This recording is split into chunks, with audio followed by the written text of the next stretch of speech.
A determined Chiara stands beside a dark-haired man, setting the stage for a medical drama that transcends worlds.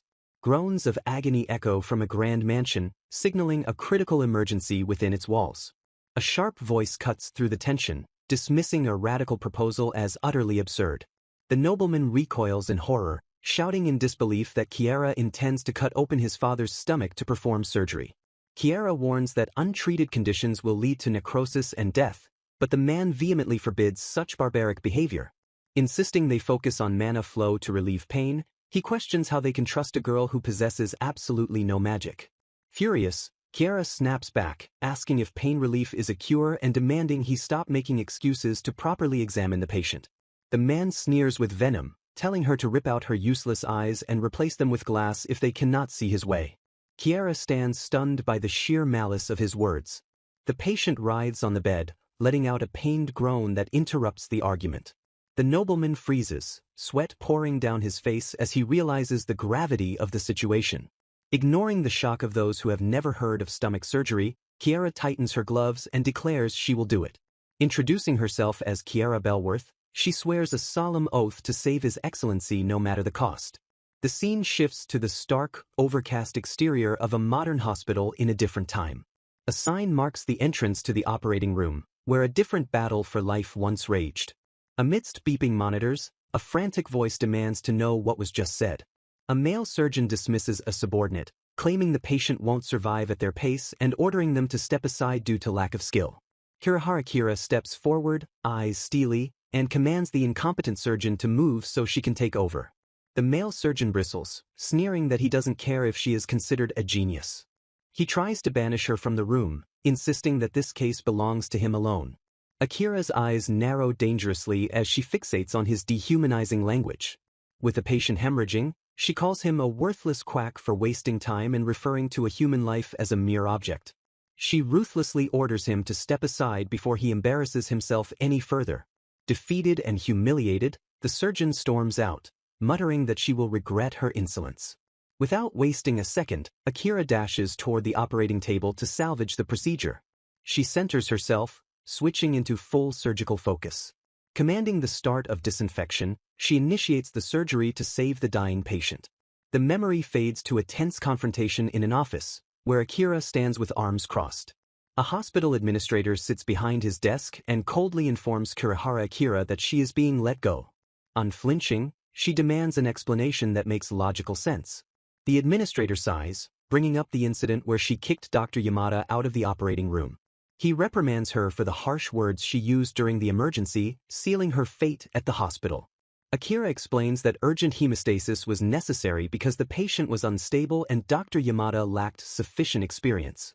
She defends her actions, insisting she didn't kick him out but simply offered to take over the operation. The administrator coldly dismisses her medical reasoning, stating flatly that saving the patient is not the issue here. He reveals that following the incident, Yamada's father, the university director, is absolutely furious. Threatening to purge the leadership, the director claims his son was insulted and demands Akira be disciplined. Akira stands her ground, arguing she made the best choice to save a life and that lineage shouldn't matter in surgery. Unmoved, the administrator blames her reckless actions for putting the careers of the entire surgical team at risk. He delivers the final verdict, ordering her to pack her things and get out of the hospital immediately. In the hallway, colleagues whisper that it serves her right, noting that even an ace surgeon cannot fight against power. Male doctors sneer that she got too full of herself just because she could perform decent surgery for a woman. As Akira approaches, the gossiping doctors scramble away in a panic, muttering to leave quickly. Walking alone, she clenches her fist and reassures herself that she only did what she thought was right. Night falls over the city skyline, transitioning from the hospital drama to the solitude of her private life. Back home, she cracks open a beer and fumes that those cowards should have said their problems to her face. She takes a long swig of alcohol, letting out a frustrated sigh to release the day's tension. Venting her disappointment, she mocks the professor for caving to threats and Yamada for running to his daddy. She deduces Yamada likely feared the incident would disadvantage him in the upcoming hospital director election. Attempting to unwind, she considers reading a book but quickly dismisses the idea in frustration. Her phone screen lights up, catching her attention in the quiet room. A manga ad for Cinderella's Engagement pops up, prompting her to start reading from the beginning. She reads about a mistreated noblewoman named Chiara who faces hardships and eventually grows closer to a prince. Immersed in the story, Akira screams at the screen for the characters to stop crying and perform hemostasis already. Furious at the fictional incompetence, she demands to know why they are standing around like idiots instead of getting a doctor. She hopes convenient healing magic will save the day, but is stunned when the narrative takes a dark turn. The character dies, causing Akira to recoil in shock and shout that this is the absolute worst. Tears welling in her eyes, she complains that way too many people die in this manga. She questions why the protagonist just cries helplessly instead of trying to save the dying. The backstory reveals the protagonist Chiara was born without magic and is cruelly mistreated by her stepfamily. Despite enduring abuse and hoping marriage would be her escape, her fiancé was stolen by her half-sister. Dragged through misfortune, she eventually meets the prince, and a bond begins to form between them. While the dark plot makes it popular, Akira hates that main characters die so mercilessly. She despises how the protagonist simply watches and weeps as the people who protected her die.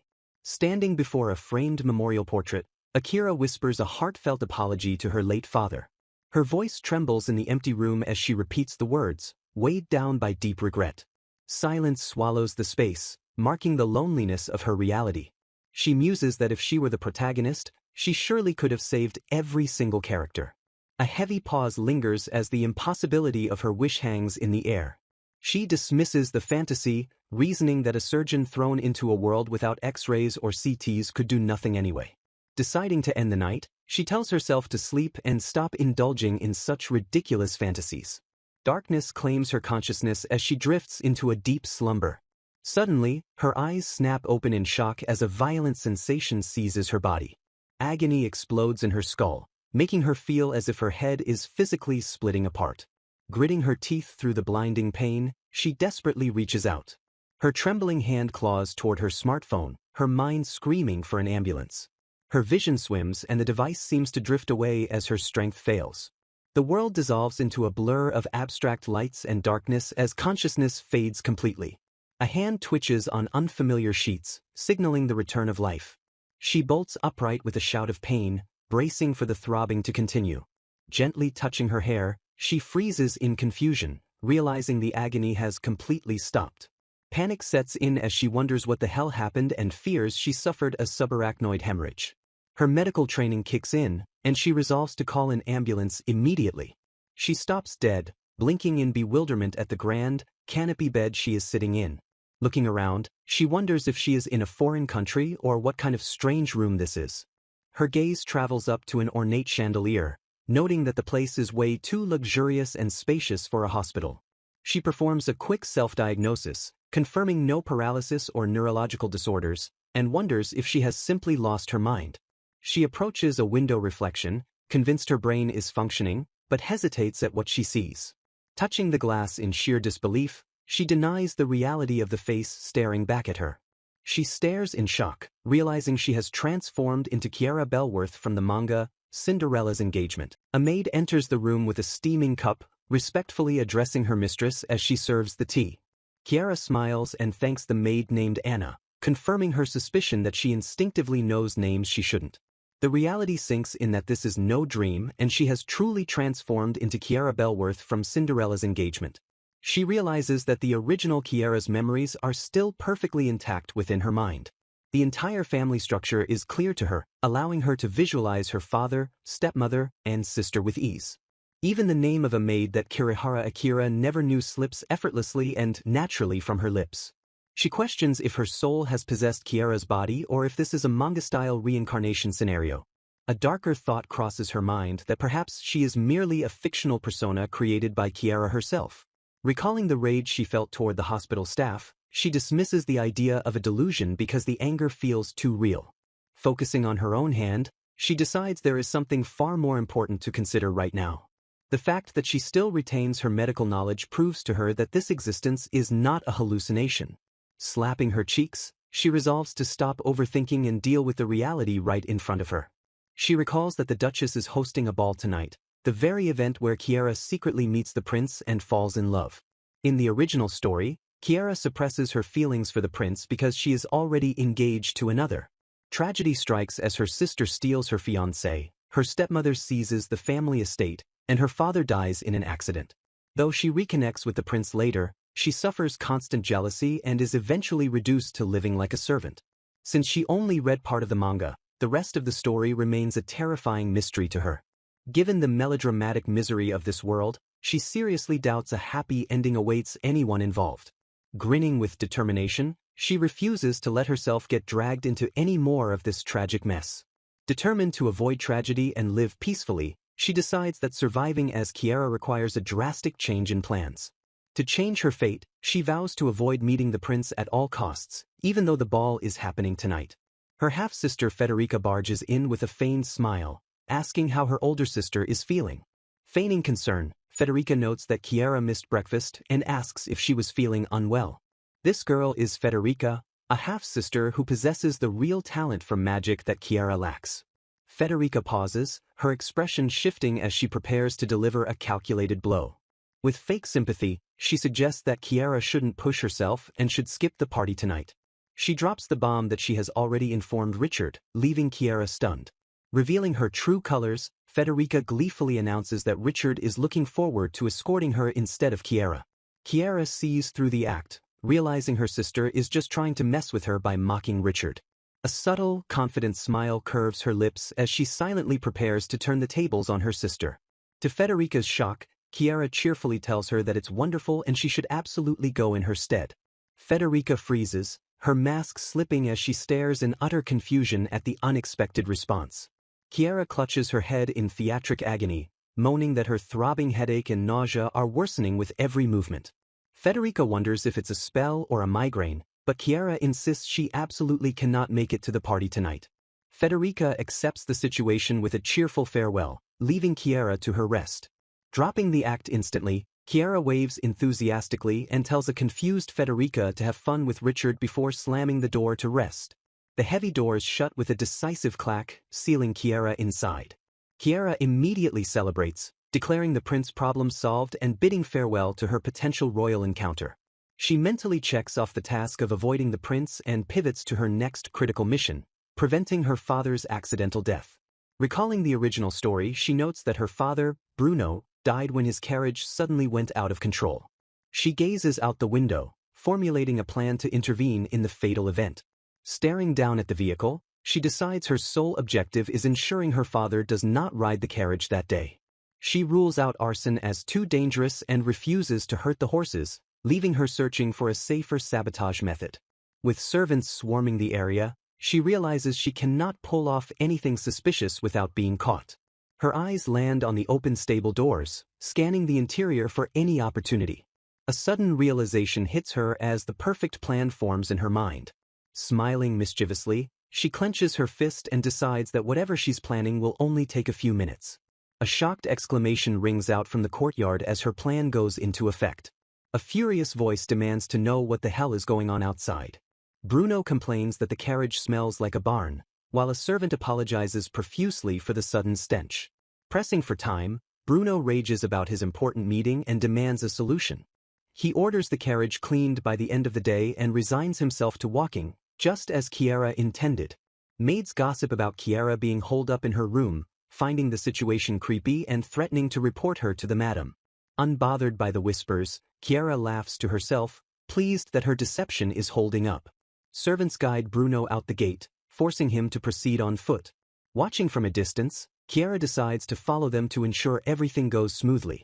She keeps a watchful eye from atop a stone bridge as her father walks safely below. Bruno arrives at his destination, apologizing for the delay to those expecting him. Relieved, Chiara sighs that she no longer needs to worry about her father's accident. Satisfied that things went smoother than expected, her relief is shattered when she overhears news of a carriage accident on Lanshire Street. Bystanders discuss the carnage, mentioning a total mess and fears that someone might have died. Chiara berates herself as an idiot for not considering causes for the accident other than the carriage itself. She realizes with horror that while she saved her father, someone else got caught in the tragedy instead. Panting heavily, she rushes toward the scene, terrified that the situation is really bad. A chaotic scene unfolds as people scramble around a wrecked carriage, with one wheel completely detached and laying on the cobblestones. A frantic voice cuts through the crowd, shouting, "I'm a doctor," as someone pushes through to check for the injured.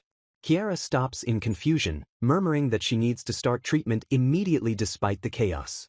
The crowd's attention shifts as someone points out the recovery efforts nearby. Workers strain and grunt, heaving the heavy wooden frame of the toppled carriage back upright. Relief washes over the crowd as it's revealed the carriage crashed to avoid a child, and miraculously, no one was seriously injured. Chiara sighs in relief that no one died, but is immediately scolded by a man asking why she ran in front of the carriage. Tears welling up, she explains she risked her life because a stray cat named Me was about to be run over. An older woman intervenes, pleading with the man not to be too hard on the boy since everyone was scared.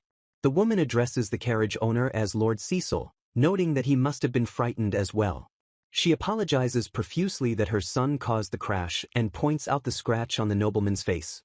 The carriage owner calmly reassures her that the damage is minor and the horse is fine, telling her not to worry. Chiara stares at the man, a jolt of familiarity striking her as she studies his face. To her absolute shock, she recognizes the man as Prince Cecil, the very person she was trying to avoid. Panic sets in as she realizes this accident wasn't in the original story, meaning she inadvertently put the prince in danger by saving her father. An attendant approaches Cecil, reporting that arrangements to retrieve the carriage are complete. Cecil acknowledges the report and decides they should take a hired carriage to continue their trip. The attendant notices Cecil looks unwell, and Cecil admits he thinks he hit his chest when he fell. He tries to brush off the pain, claiming he'll be fine, but suddenly groans and clutches his chest. The attendant looks concerned and promises to have a healer check him as soon as they get back. Cecil turns back to the poor widow, insisting she shouldn't worry about the repair costs she cannot afford. The woman thanks him tearfully, while Chiara realizes Cecil got into this accident while traveling in secret. Suddenly, the attendant shouts the name, Cliff, in alarm, while Chiara tells herself she shouldn't stick around. She turns back to see Cecil collapsing as the attendant screams, asking what is wrong. Cecil gasps that it is getting harder to breathe, while his attendant desperately urges him to hold on for the medical center. The attendant, Royce, loses his composure, screaming at the crowd to get a carriage ready immediately. Chiara hesitates, reminding herself that this world has magic and she shouldn't get involved after trying so hard to avoid him. She recalls that healers, not doctors, handle health here using advanced medical magic that combines spells and medicine. Doubt paralyzes her as she thinks that compared to them, she has absolutely no magic and no one will take her seriously. In a world where healing magic can fix just about anything, she feels completely obsolete. A wave of hopelessness hits her as she concludes there is no place for someone like her. Clenching her fist, she rejects that thought, refusing to let a patient die right in front of her. Determination replaces fear as she steps forward and shouts, "Wait!" to stop the chaotic scene. With eyes blazing, she declares she is a doctor and demands to see him right now. A ripple of confusion spreads through the crowd as Chiara's bold declaration hangs in the air. Prince Cecil stares at her with a mixture of pain and bewilderment, struggling to process that she claims to be a doctor. Ignoring the confusion, she commands the onlookers to move aside so she can reach the patient immediately. Cecil groans in agony, his strength failing as he collapses back onto the cobblestones. Without hesitation, Chiara rips open his shirt to expose his chest for examination. Startled by her sudden action, he tries to ask what she is doing as fabric tears. She ignores his question, placing her hands directly on his skin to begin her physical assessment. Leaning in close, she focuses intensely on the sounds of his body, tuning out the noise of the crowd. Her mind races through the symptoms, noting his rapid shallow breathing and the alarming bulge of his jugular vein. She leans her ear against his chest, listening critically to the airflow within his lungs. Her fingers deftly palpate his torso, pressing down to check for tenderness and structural damage. The attendant watches in baffled silence, unable to comprehend her strange, magic-less methods. A sharp breath escapes her lips as she confirms her suspicions. She detects uneven chest movement and dull percussion sounds, noting the ominous silence of breath sounds on the right side. Turning to the others, she delivers the grim diagnosis with absolute certainty. He has a pneumothorax. The attendant stares blankly, repeating the unfamiliar medical term in utter confusion. Chiara explains that a hole in his lung is leaking air into his chest cavity, creating pressure that is slowly crushing his internal organs. She deduces that a broken rib likely pierced the lung when he hit his chest during the carriage flip. Panic seizes the attendant as he asks if the prince will be okay, terrified by the mention of a hole in the lung. Chiara warns that if they don't act, air will continue to build up inside his chest cavity. She delivers the fatal prognosis, stating that the pressure will eventually crush his heart and kill him if left untreated. The attendant recoils in horror at the graphic description of his master's potential death. Whispers of fear ripple through the bystanders as they process the terrifying possibility of the prince dying right there. Chiara realizes with a pang of frustration that medical science is a foreign concept to people in this magic-reliant world.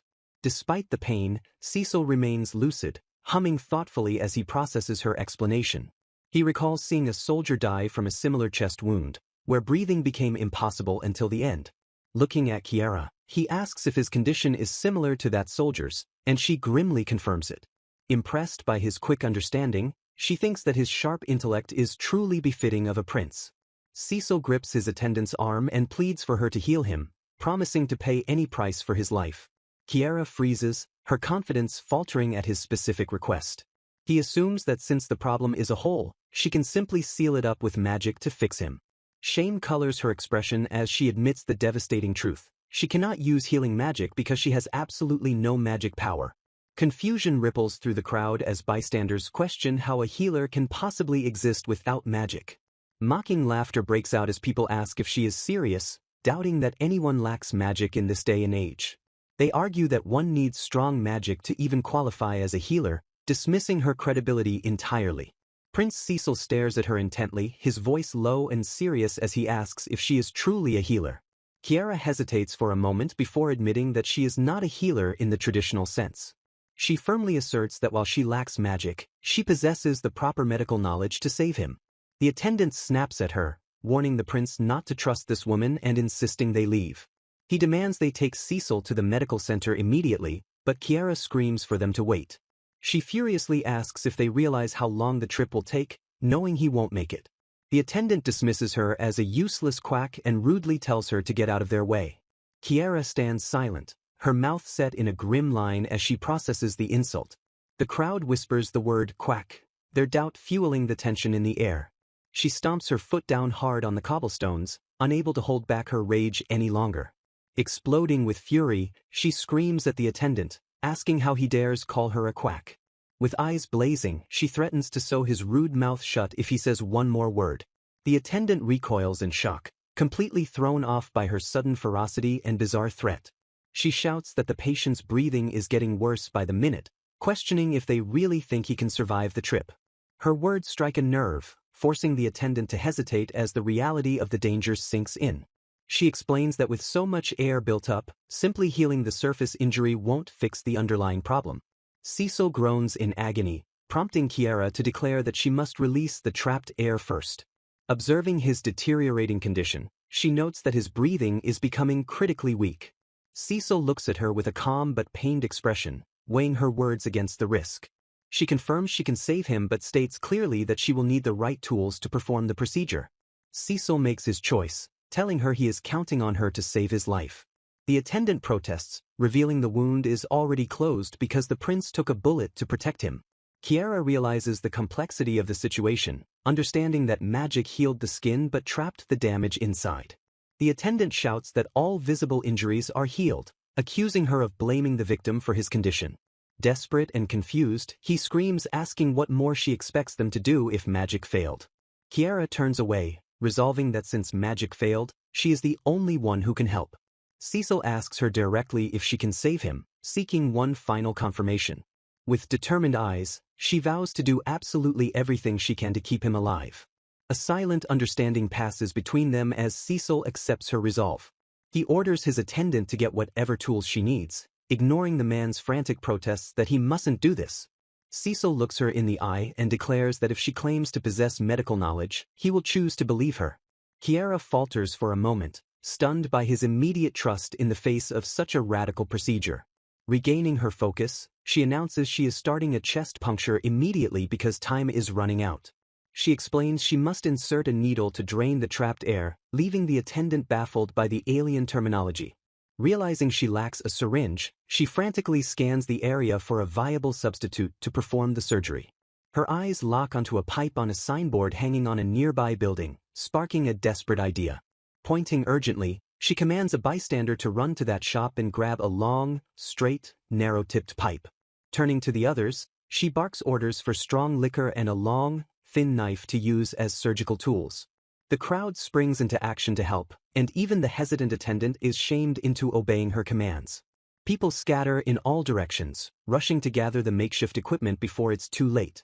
Left alone for a moment, Chiara steels herself, praying that this improvised operation will actually work.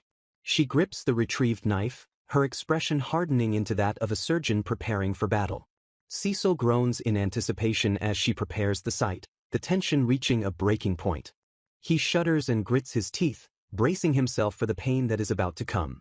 She splashes the strong liquor over the knives, sterilizing her crude instruments in a wash of alcohol. Holding the bottle, she orders the attendant to pin Cecil's arms down because she is starting the puncture now. Internally, she admits that operating without sanitation is a first, but reassures herself that the procedure itself is simple. Locating the entry point above the third rib, she tells herself there is absolutely no time to hesitate. Cecil lets out a pained grunt as she drives the knife into his chest, slicing through the skin. With the incision made, she orders the pipe to be inserted right here. She jams the makeshift tube into the wound, forcing it deep enough to reach the trapped pocket of air. Cecil and his attendants stare in wide-eyed shock, waiting for the result of this barbaric treatment. A loud whoosh erupts from the pipe as the pressurized air finally escapes from his chest cavity. Cecil gasps deeply, his chest heaving as the crushing weight is lifted from his lungs. Bystanders cheer in relief, shouting that his breathing has returned to normal again. The attendant is stunned that it actually worked, but Chiara warns that this is only first aid and he is not safe yet. She commands the crowd to help lift him, ordering them to transport him to the medical center immediately. As they move him, she yells a strict warning to be careful and not let the pipe shift out of place. The men load the prince into the carriage, eager to leave right away now that he is stable. Cecil reaches out weakly, trying to tell Chiara that she must come with them. The crowd stands watching as the carriage departs, leaving Chiara behind. As the vehicle disappears down the road, Cecil realizes with dismay that she is gone. A grand, imposing mansion stands tall against a cloudy sky, setting a somber tone for the events to unfold. Sharp sounds echo through the scene as the narrative shifts focus to a frantic departure. The perspective pans up the exterior of the building, emphasizing its sheer height and intimidating structure. Panting heavily, the girl leans against a door and realizes with a jolt that she actually ran away. Her mind races with medical knowledge, worrying that the man she left has broken ribs and internal bleeding. She frets that his condition could deteriorate rapidly or lead to a dangerous infection if left untreated. Guilt consumes her for abandoning a patient in need, and she berates herself as the worst for fleeing. A vivid image of the man she left behind flashes through her mind, haunting her thoughts as she retreats. She frantically justifies her escape, convincing herself that staying would have revealed her identity and caused a disaster. Relieved that she at least averted her father's death flag, she vows to stop letting her life crumble by meddling where she shouldn't. Her stomach suddenly growls, prompting her to shift focus from her anxiety to finding something to eat. Descending the grand staircase, she composes herself while walking toward the main hall. She pauses mid-step, her eyes widening in surprise as she spots someone familiar below. In the foyer, she encounters Lord Richard standing intimately close to another girl. Richard fixes her with a cold stare, remarking simply that it has been a while since they last met. He offers a polite apology for his recent absence and asks if she is feeling well. Chiara stares blankly, internally questioning why he is accompanied by Federica. Richard explains he stopped by personally to return a hair ornament Federica dropped in his carriage after the ball. Chiara immediately suspects her sister planted the item on purpose just to lure him to the house. As Federica apologizes, Chiara realizes with a pang of jealousy that her fiancé ignored her to see her sister first. Staring at him, she silently screams that a personal visit for such a trivial item was completely unnecessary. Federica scoffs at the idea of sending a servant, and Richard shares a laugh with her, agreeing it sounds like something he would do. He begins praising Federica's academic prowess, noting how she puts male students to shame with her grades. Turning his criticism on Chiara, he scolds her for shutting herself away and urges her to emulate her sister's independence. He abruptly excuses himself, cutting off Chiara's attempt to speak as he prepares to leave. Federica watches him go, sarcastically remarking on his progressive ideas while Chiara stands frozen. Turning to Chiara with a fake smile, Federica calls her fortunate to marry such a man who secures their family's future. Tears well up in Chiara's eyes as the weight of the cruel rejection hits her. Leaning in close with a cruel smirk, Federica whispers that Chiara should try to be a little more likable. Brushing past her sister with a mock apology, Federica leaves Chiara trembling in the hallway. The sound of footsteps fades away as Chiara is left standing alone in silence. Composing herself, Chiara notes with detachment that the scene unfolded exactly as it did in the manga. Recalling the original plot, Chiara realizes Richard broke their engagement because he believed Federica's lies about her abusing the family. Refusing to let her sister and stepmother control her fate, she steels her resolve, knowing that saving her father has already altered the timeline. Since expulsion means death on the streets, she decides she must avoid marrying Richard while securing her own survival. Staring into the mirror, she formulates a plan to feign ignorance for now while seeking a peaceful annulment. Though unsure how she arrived in this world, she vows not to just let things slide and accept this injustice. The scene shifts to the imposing exterior of a grand estate where a high society gathering is taking place. Guests stream into the opulent hall, chatter filling the air as the event begins. 2 weeks have passed since her resolution, yet she admits with frustration that she still hasn't come up with a single idea. Arriving at the party, she is greeted warmly, but panic sets in as she realizes this is the Felsen estate, Richard's home. She stands before Count and Countess Felsen, Richard's parents, who loom large in her path. Trying to maintain composure, she thanks them for the invitation, but they insist she drop the formalities. The Countess reminds her that they are practically family, forcing Chiara to agree with a nervous stutter. Internally, she panics, realizing that trying to end the engagement here at Richard's home in the middle of a ball would be impossible. Knowing they would stop any annulment attempt, she shifts tactics and asks the parents where Richard is. The Countess claims he is with friends, but Chiara bitterly surmises he ditched her to run off with Federica again. Urging her to smile, the Countess suggests Chiara go find him so they can exchange proper greetings later. As she walks away, the Count and Countess exchange puzzled looks, wondering if she was always this assertive. The ballroom swirls with dancing couples, a dizzying display of wealth and romance that surrounds her. Chiara feels the sting of isolation, hating these events where being alone makes her stick out so painfully. Overhearing gossip nearby, she decides to take a quick round, fake a headache, and head home early. The whispers intensify as guests discuss the rumor that Prince Cecil has secretly returned from his studies abroad. Excited voices claim he is inspecting the country incognito and might have been spotted at the Hubers' ball. The tension rises as they speculate that the prince could be right there in the ballroom at that very moment. A cold realization hits Chiara that as long as she moves in high society, she risks running into the prince. Desperate to avoid that fate, she tells herself she needs an escape plan immediately because she has too much on her plate. Her thoughts are abruptly interrupted as she stumbles upon a confrontation, her eyes widening in shock. Richard stands defiantly with Federica clinging to his arm, declaring that he has made his decision. With a dramatic gesture, he announces to the entire room that as of this very day, they are no longer engaged. Chiara freezes, her eyes wide with shock as the public humiliation washes over her. The crowd erupts into confused murmurs, asking what he said and what the meaning of this outburst is. Richard loudly accuses Chiara of mistreating Federica and his stepmother, claiming he heard everything from his new lover. Feigning confusion, Chiara asks what he means, but Richard cuts her off, shouting at her not to play dumb. Richard vehemently accuses Chiara of treating Federica like a slave and hurling cruel insults, citing the testimony of the Bellworth servants. He shouts that he cannot take the situation any longer while Chiara watches in stunned silence. Federica cries fake tears, claiming Chiara called her and her mother useless freeloaders and said their father only remarried for an heir. As the crowd whispers about how awful she is, Chiara is shocked because she never said anything of the sort. Federica continues her dramatic performance, sobbing that she will not let Chiara speak ill of her mother despite the insults hurled at herself. Chiara internally critiques the overwrought acting as Richard agrees that calling a woman useless for not bearing a son is an outdated mindset. Richard declares that even in an arranged marriage he cannot wed a woman who would hurt her own sister. He steels himself to make his final proclamation with absolute certainty.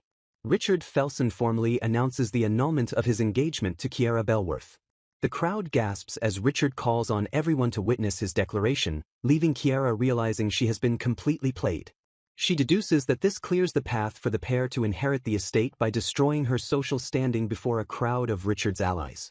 A bitter realization hits her that a man who cares so much about appearances would never stand up for her. She admits to herself that deep down, she already knew he was that kind of person. Used to having no one on her side, she refuses to submit to their pathetic play and resolves to give them a fight if they want one. A calm voice interrupts the tension, stating they understand the position as Chiara freezes in surprise. The interloper remarks that this seems like a rather one-sided conversation.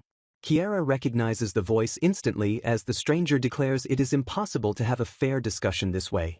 A handsome, dark-haired man steps forward with a confident smile, instantly commanding the room's attention.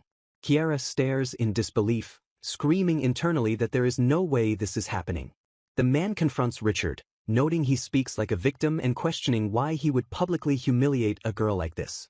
While Richard stammers, the man asserts that it looks like he is simply trying to tear her down, despite Richard's claim of exposing cruelty. With a sharp gaze, the stranger retorts that accusing someone without a shred of proof is not exposing. Richard demands to know what he said, but the man calmly states that his actions amount to nothing more than slander. Furious, Richard asks who he is and insists he has no memory of inviting such a man to his home. The stranger coolly replies that of course he doesn't remember, as he wasn't invited to the ball. He explains that he had a friend sneak him in, leaving Richard confused. Stepping fully into the light, he introduces himself as Cecil von Lohenberg. He explains that his long absence from the country might obscure his identity, but reveals he is the first prince of the kingdom. The crowd erupts in shock as Cecil notes there are enough familiar faces present to verify his identity without further proof. He confesses to the room that there is a woman he is desperate to meet, ignoring the confused whispers about why he is there. Having searched every ball for her, he explains he knew she was a noble lady but did not know her name. He turns his gaze directly toward Chiara, signaling that his search has finally come to an end. Cecil looks at her with a gentle smile, declaring that he has finally found the person he was searching for. Chiara stares back in confusion, feigning ignorance to protect her identity as the crowd watches. She claims not to know what he is talking about, but he persists, calling her his dear doctor and identifying her by name. He playfully chides her for being cruel after all the trouble he went through to find her, causing Richard to shout his name in shock. Richard interrupts, apologizing for the insolence but insisting this is strictly a private matter between the Felsen and Belworth houses. With sweat running down his face, Richard firmly asks His Highness to refrain from involving himself in their affairs. Cecil counters sharply, asking if Richard is really telling an outsider to keep his mouth shut after causing such a public scene. Pausing for a moment, Cecil concedes that Richard actually makes a valid point. He admits that he has no business interfering and acknowledges that even as royalty, he is merely an outsider here. A spark of realization hits him as he smiles, deciding that he just needs to change the nature of his involvement. He reasons that if he becomes one of the parties directly involved, no one will have the right to complain. Confusion ripples through the room as everyone wonders what he intends to do next. He steps forward with purpose, his boot hitting the floor decisively as he closes the distance. Gently but firmly, he reaches out and takes hold of Chiara's hand. Chiara freezes as he lifts her hand, the sudden intimacy catching her completely off guard. Wide-eyed and blushing, she stammers out a question, asking His Highness what exactly he thinks he is doing. Ignoring her confusion, he confesses that he has spent the last few weeks searching for her ever since the day they first met. He admits he hasn't been able to forget her, leaving Chiara utterly speechless and stuttering in shock. His gaze softens as he addresses her formally as Lady Chiara Belworth. Dropping onto one knee, he asks the question that stops the room cold, "Will you marry me?" The crowd gasps in unison, a wave of shock washing over the guests as they process the impossible proposal. Richard explodes in outrage, shouting that taking Chiara as a wife is a joke that has gone too far. Cecil turns back calmly, stating plainly that this is no joke and he is perfectly serious. Turning his attention back to Chiara, he presses her to give him her answer right then and there. Flustered and panicked, Chiara stammers, unable to form a coherent sentence under the pressure. Cecil leans in closer, lowering his voice so only she can hear him clearly. He whispers a commanding yet playful instruction for her to simply say, yes. Overwhelmed by his intensity, she impulsively obeys and blurts out a breathless, yes. A satisfied smirk spreads across Cecil's face as he secures the victory he was looking for. He declares it excellent, announcing to the room that as of this moment, he is officially her fiancé. Richard and Federica stand frozen with their mouths open, completely blindsided by the turn of events. With a triumphant smile, Cecil challenges the room to see who dares call him an outsider now. The narrative shifts to the exterior of the Felsen residence, standing silent and imposing under the night sky. Cecil bursts into hearty laughter, amused by the shocked expressions the guests wore when he proposed. Lounging in a private room, he tells Chiara that he hasn't felt this thrilled in ages. Chiara stammers a confused agreement, overwhelmed by his cavalier attitude toward the situation. His expression softens as he acknowledges how rough she has had it, betrayed by both her fiancé and her family. Sipping his tea, he assures her that she needn't worry because he will personally guarantee her livelihood from now on. Chiara whispers a quiet thank you, relief washing over her after the chaos of the broken engagement. Flashbacks show Federica fleeing in shame while Richard was forcibly dragged out of the ballroom. While Richard sulks elsewhere in the residence, Cecil explains that he demanded a room specifically to speak with Chiara. Chiara wonders what he is after, but Cecil decides it is time they introduced themselves properly. He introduces himself as Cecil von Lowenberg, the first prince, and presents his aide, Royce Helmer. Royce greets her politely but peers closer, asking if they haven't perhaps met somewhere before. Chiara averts her eyes, hesitating as she struggles to find the words to respond. Regaining composure, she formally introduces herself as the eldest daughter of Count Belworth and thanks him for his help. She attempts to add more, but Royce interrupts her train of thought with a sudden movement. Bowing her head, she hurriedly apologizes for her rude behavior during their previous encounter. Cecil cuts her off, stepping forward to insist that there is absolutely no need for her to apologize. He reveals that he actually came to thank her for saving the life of his valuable subordinate. Cecil expresses his true gratitude for saving Cliff, while Chiara humbly downplays her actions. He assures her that Cliff is resting and will return to duty, then asks if he is truly all right. Chiara explains that she merely provided emergency first aid, remaining modest about her skills. Royce remarks on the difficulty of treating a pneumothorax, amazed that magic could heal it so easily. Cecil interrupts the medical discussion, his expression turning serious as he shifts to a more important topic. Chiara seizes the chance to ask about his earlier proposal and how he figured out her identity. A messenger suddenly bursts in, apologizing for the interruption but declaring an emergency. Cecil and Chiara look on in shock as they learn that General Gerald has been attacked.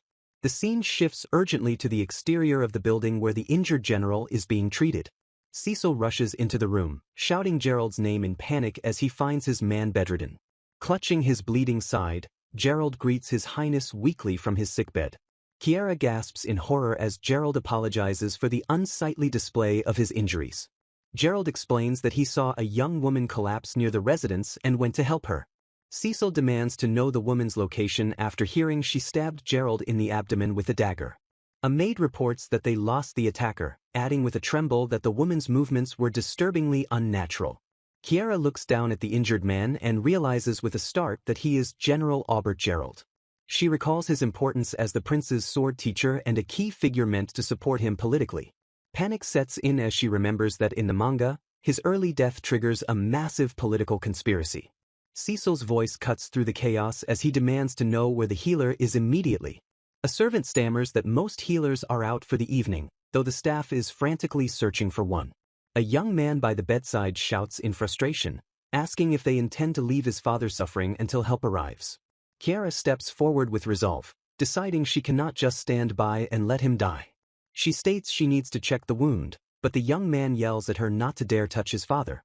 He stands protectively over the general, blocking Chiara with a fierce glare. He demands to know what a woman like her is doing wandering around the Gerald family home.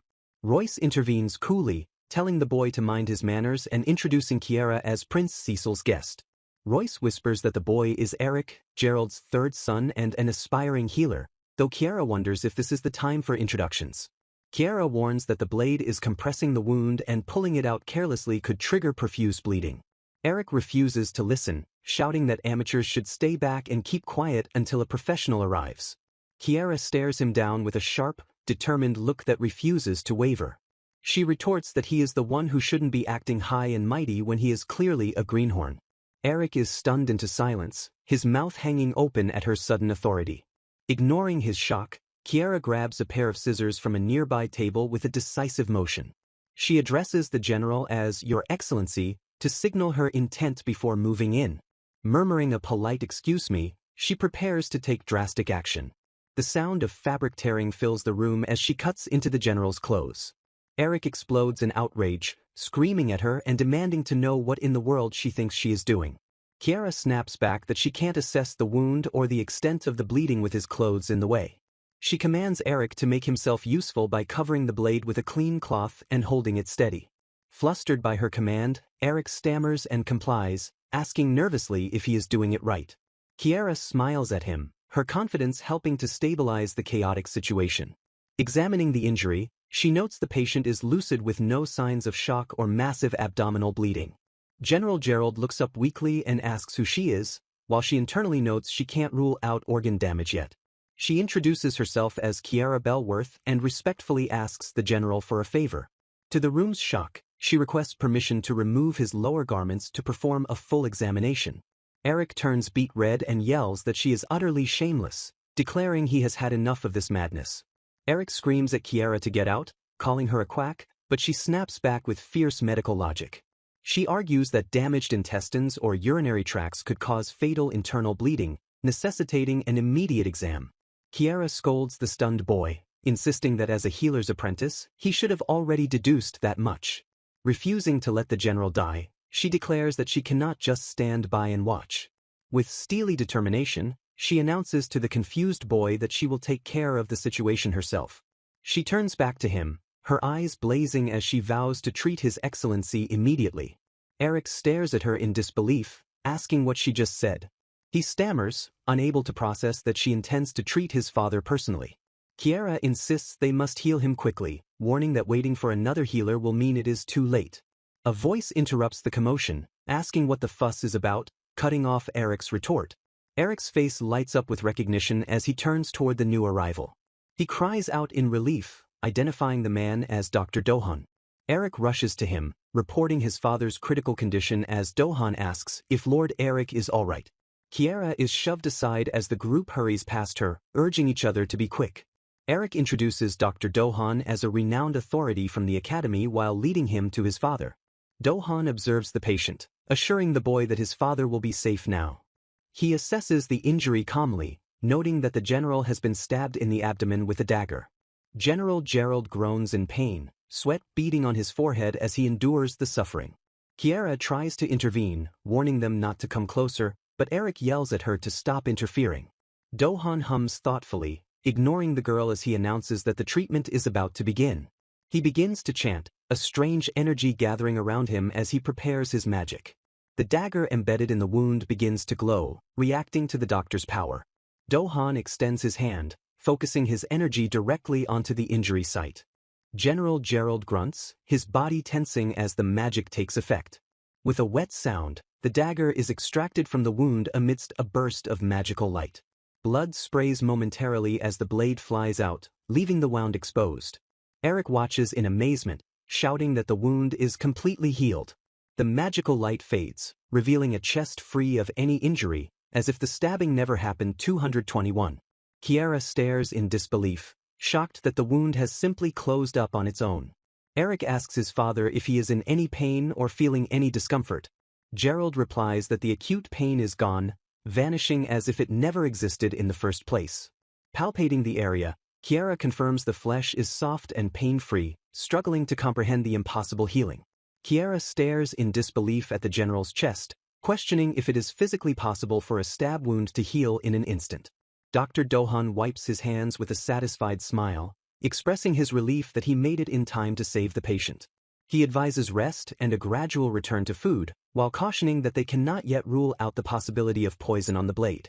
Eric looks at the doctor with trust, stating that if his father complains of any pain, he will leave him in Dohan's care. General Gerald sits up, thanking Dohan for saving his life once again while his son agrees enthusiastically.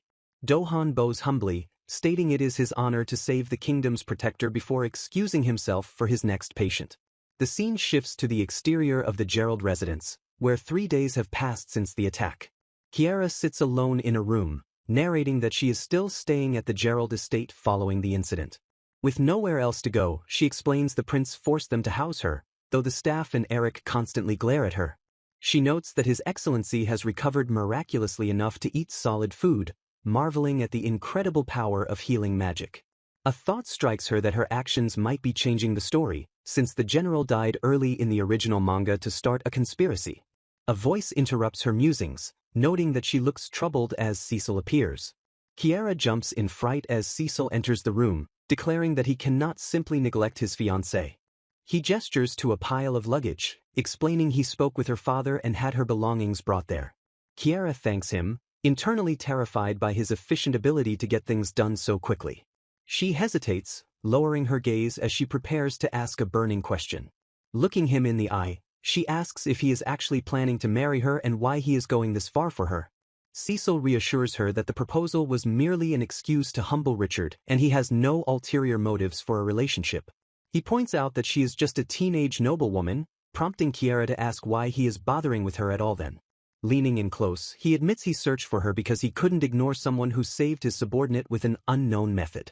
His expression turns sharp as he asks her directly who she is and where she acquired that medical knowledge. Chiara averts her eyes, stammering nervously as she tries to come up with an excuse. Cecil cuts her off, reciting the exact excuse she planned to use about learning medicine simply from reading books as a child. He reveals that he anticipated this lie and had every existing medical text in the royal capital investigated. He explains that anatomy books are restricted, and while some texts mention symptoms, none describe the puncture treatment she performed. As Chiara flinches, he presses the attack, pointing out that she clearly possesses knowledge of anatomy despite her denials. He breaks down her procedure, noting how she located the ribs and inserted the instrument at a precise point 252. He concludes that those were the movements of someone intimately familiar with the body's structure, leaving Chiara silent. Internally, Chiara panics, shocked that he deduced so much from mere observation and wondering who this prince really is. Cecil raises one finger, adding that there is one more thing he needs to know: how she knew his identity. He asserts that she looked right at him and called him Prince, while she was gathering tools for the puncture. Chiara's eyes widen in horror as the weight of his slip-up crashes down on her.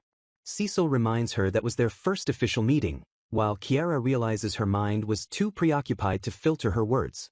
He slams his hand down on the table, trapping her as he declares there was no way for her to have known who he was. Leaning in with an intense gaze, he demands his dear fiancé answer the question again. He asks with chilling seriousness for her to tell him who she really is.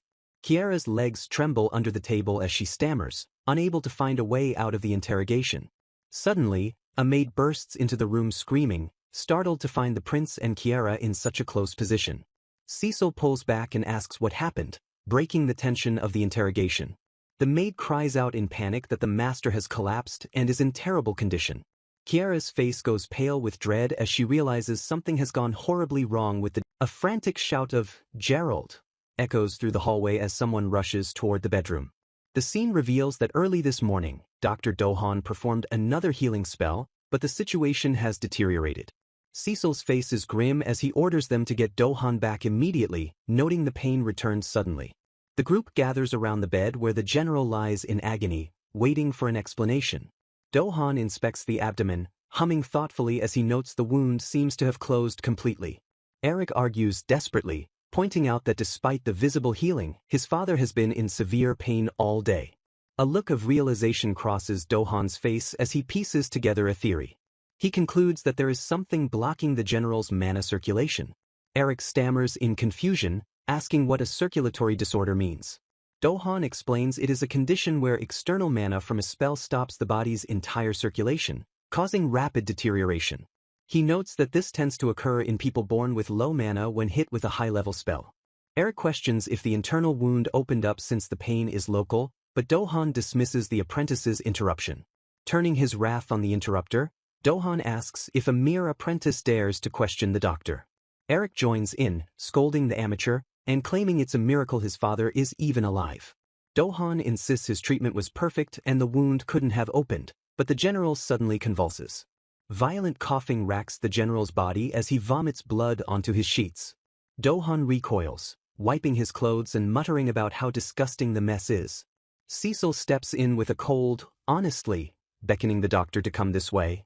He addresses the man sharply, asking, "Healer, if I may?" Cecil introduces himself formally as the first prince and asks Dohan who he is, noting he saw him yesterday. Dohan's face goes pale with shock as he realizes who he is speaking to. Cecil emphasizes that Gerald is in critical condition and is indispensable to the country. With a click of his tongue, he orders Dohan to do absolutely everything in his power to save him. Dohan looks down, his expression unreadable as he prepares his excuse. He claims that unfortunately, for a mana circulatory disorder, performing more spells would only worsen the condition. To Eric's horror, Dohan states that recovery is now entirely up to the patient himself. Chiara steps forward from the shadows, her patience finally exhausted.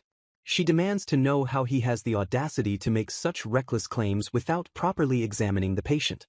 Dohan sighs, recognizing her as "you again," and mocking her for blaming the doctor when a treatment fails. Checking the time, he dismisses her concerns, stating he must leave for the bishop's examination. He promises to return later and instructs Eric to cast a simple pain relief spell in the meantime. With a final glance, Dohan walks out of the room, leaving the general to his fate. The doctor declares they have no choice but to move Gerald to the military hospital immediately. Eric suggests taking him to the castle instead, hoping the military surgeons there might be able to do something. Cecil intervenes sharply, rejecting the idea because all palace physicians are currently occupied by the queen. Dejected, Eric accepts the reality that with a mana circulatory disorder, all they can do is wait and see. He resolves to follow Dr. Dohan's orders and simply cast a pain relief spell on his father. Turning to the others, he asks everyone to please leave the room so he can tend to the general. The scene shifts to the exterior of the estate, showing the high windows of the sick room. Inside, Eric casts the spell and anxiously asks his father how the pain is. The general smiles weakly, assuring him that the pain has eased up quite a bit thanks to his son's spell. Suddenly, his expression twists in agony as a violent coughing fit seizes him. Eric watches in paralyzed horror as his father's condition deteriorates again despite the magic. Meanwhile, outside the room, Cecil and Royce are walking through the hallway, discussing the situation. Through an archway, they observe the family dynamics from a distance. Royce explains he heard the general's third son, Eric, is enrolling next term with aspirations to become a healer. He recounts the mocking rumors that the third son is a weakling who can barely swing a sword, unlike his distinguished military family. In a flashback, the general tells a young Eric to pay the gossipers no mind. He states firmly that listening to such foolish nonsense is a complete waste of time. The general reassures his son, affirming that it is all right to choose the path of healing. Young Eric looks up at his father, his posture small and vulnerable. With tears in his eyes, Eric swears he will become a great healer to support his father and brothers in his own way. Tears well up in his eyes as he waits for his father's judgment. The general looks down at him softly, asking quietly, "Is that so?" Smiling proudly, the general declares he has high expectations for Eric to become an excellent healer. Overwhelmed with emotion, young Eric buries his face in his hands and cries out, "Yes." Back in the present, Eric clutches his suffering father's hand, whispering "Father" through his despair. A sudden, sharp knock at the door breaks the somber atmosphere. A voice announces, "It's Chiara Bellworth. Let me in," demanding entry. Eric's face hardens instantly as he mutters, "That woman." The knocking turns into aggressive banging, shaking the door frame as Chiara demands to be let in. Eric grabs the door handle, shouting, "Hey!" in frustration at the disturbance. He throws the door open to yell that he doesn't care about her connections, but Chiara interrupts with, "Pardon the intrusion." She breezes past him without hesitation, leaving Eric sputtering, "Hey!" in her wake. Eric yells, "Who?" in outrage, but she cuts him off, stating she needs to examine the general again. Chiara's gaze sharpens as she focuses entirely on the patient, ignoring the chaos around her. She asks if the pain is restricted to a specific area, trying to pinpoint the source of his agony. Confirming her suspicions, she notes that the site around the stab wound is reacting just as she thought. The general groans, "Ay," as she announces she is going to press down a little harder. She prepares to ask a single, critical question, demanding the general's full attention. With deadpan seriousness, she asks, "General, have you passed gas today?" leaving him confused. Eric explodes in disbelief, asking, "Huh?" while she clarifies that she means flatus or a fart. The general admits he hasn't, while Eric screams at her for daring to ask something so rude. Ignoring Eric, The general notes that his stomach hurts and feels bloated, possibly because of that. Chiara nods, confirming that his entire abdomen is distended, fitting the symptoms. She declares confidently that this is not a mana circulatory disorder, stating she has a general idea of the true cause. Chiara diagnoses the condition as a bowel obstruction, shocking the room with the unfamiliar term.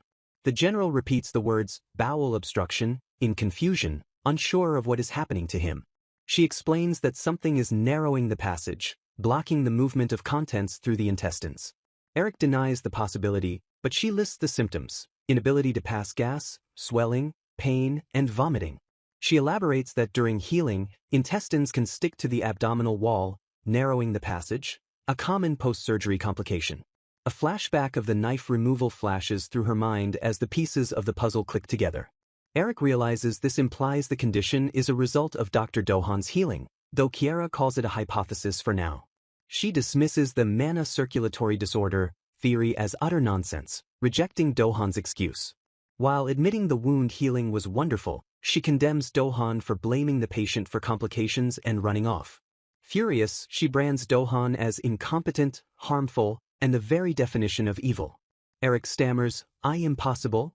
unable to accept that the esteemed doctor caused this.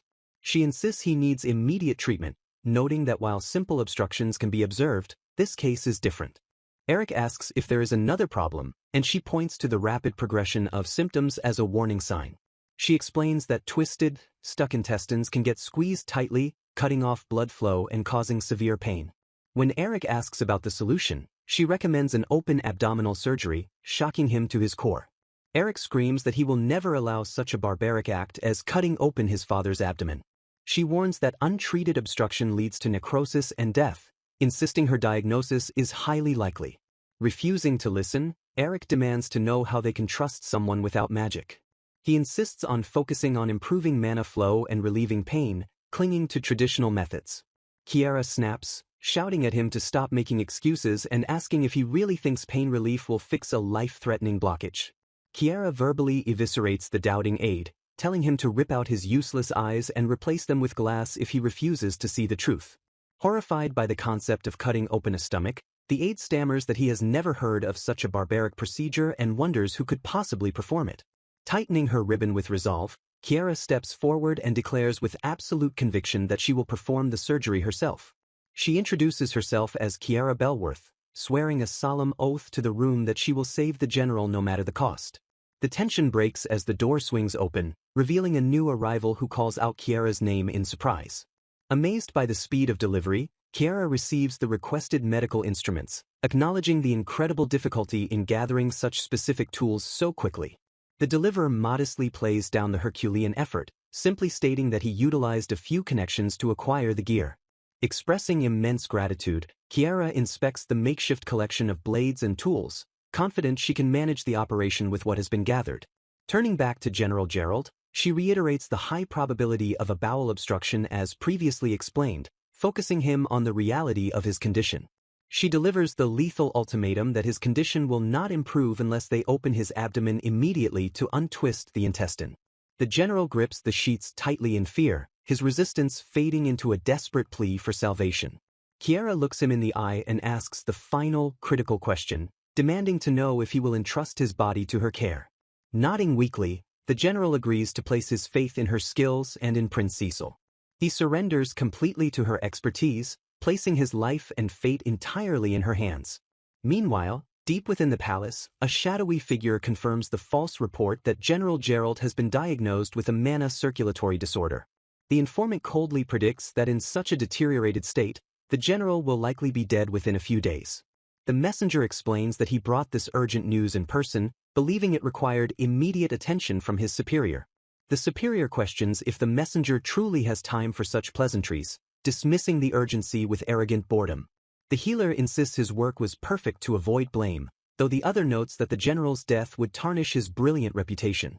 Sneering with aristocratic cruelty, he remarks that this tragedy is simply the result of weaklings seeking treatment above their station. The conversation shifts sharply as they realize first Prince Cecil was present at the general's residence during the incident. Recognizing the stakes, they note that the prince appeared desperate because the general's death would cost him his greatest supporter. Amused by the desperation, the woman muses that the prince's struggle to keep the general alive will heavily influence the battle for the throne. She praises the informant's potential, admitting she had previously cursed the healer who allowed the stubborn old man to survive the first time. Seizing the moment, the healer begs for her political backing, boasting that his family has produced court physicians for generations. He bows low in submission, addressing the scheming woman on the throne as Your Majesty. The midday sun beats down on the estate, marking the calm before the storm as the medical team scrambles inside to prepare. A servant bows respectfully to Lady Chiara in the hallway, reporting that the room has been thoroughly cleaned for the operation. Chiara checks the progress, confirming that instruments are boiling and asking about the volume of distilled water prepared. She commands the staff to prepare every drop of water they can and to gather plenty of clean, unused cloth immediately. Prince Cecil watches the preparations intensify, telling Chiara that he should start getting ready as well. He steps forward with a small glass bottle, presenting the specific item Chiara had secretly requested earlier. Chiara gasps in disbelief, identifying the liquid as medical-grade ether, a substance she never expected to find here. She thanks him, asking where he got it, and notes that despite the risks, she can now administer general anesthesia.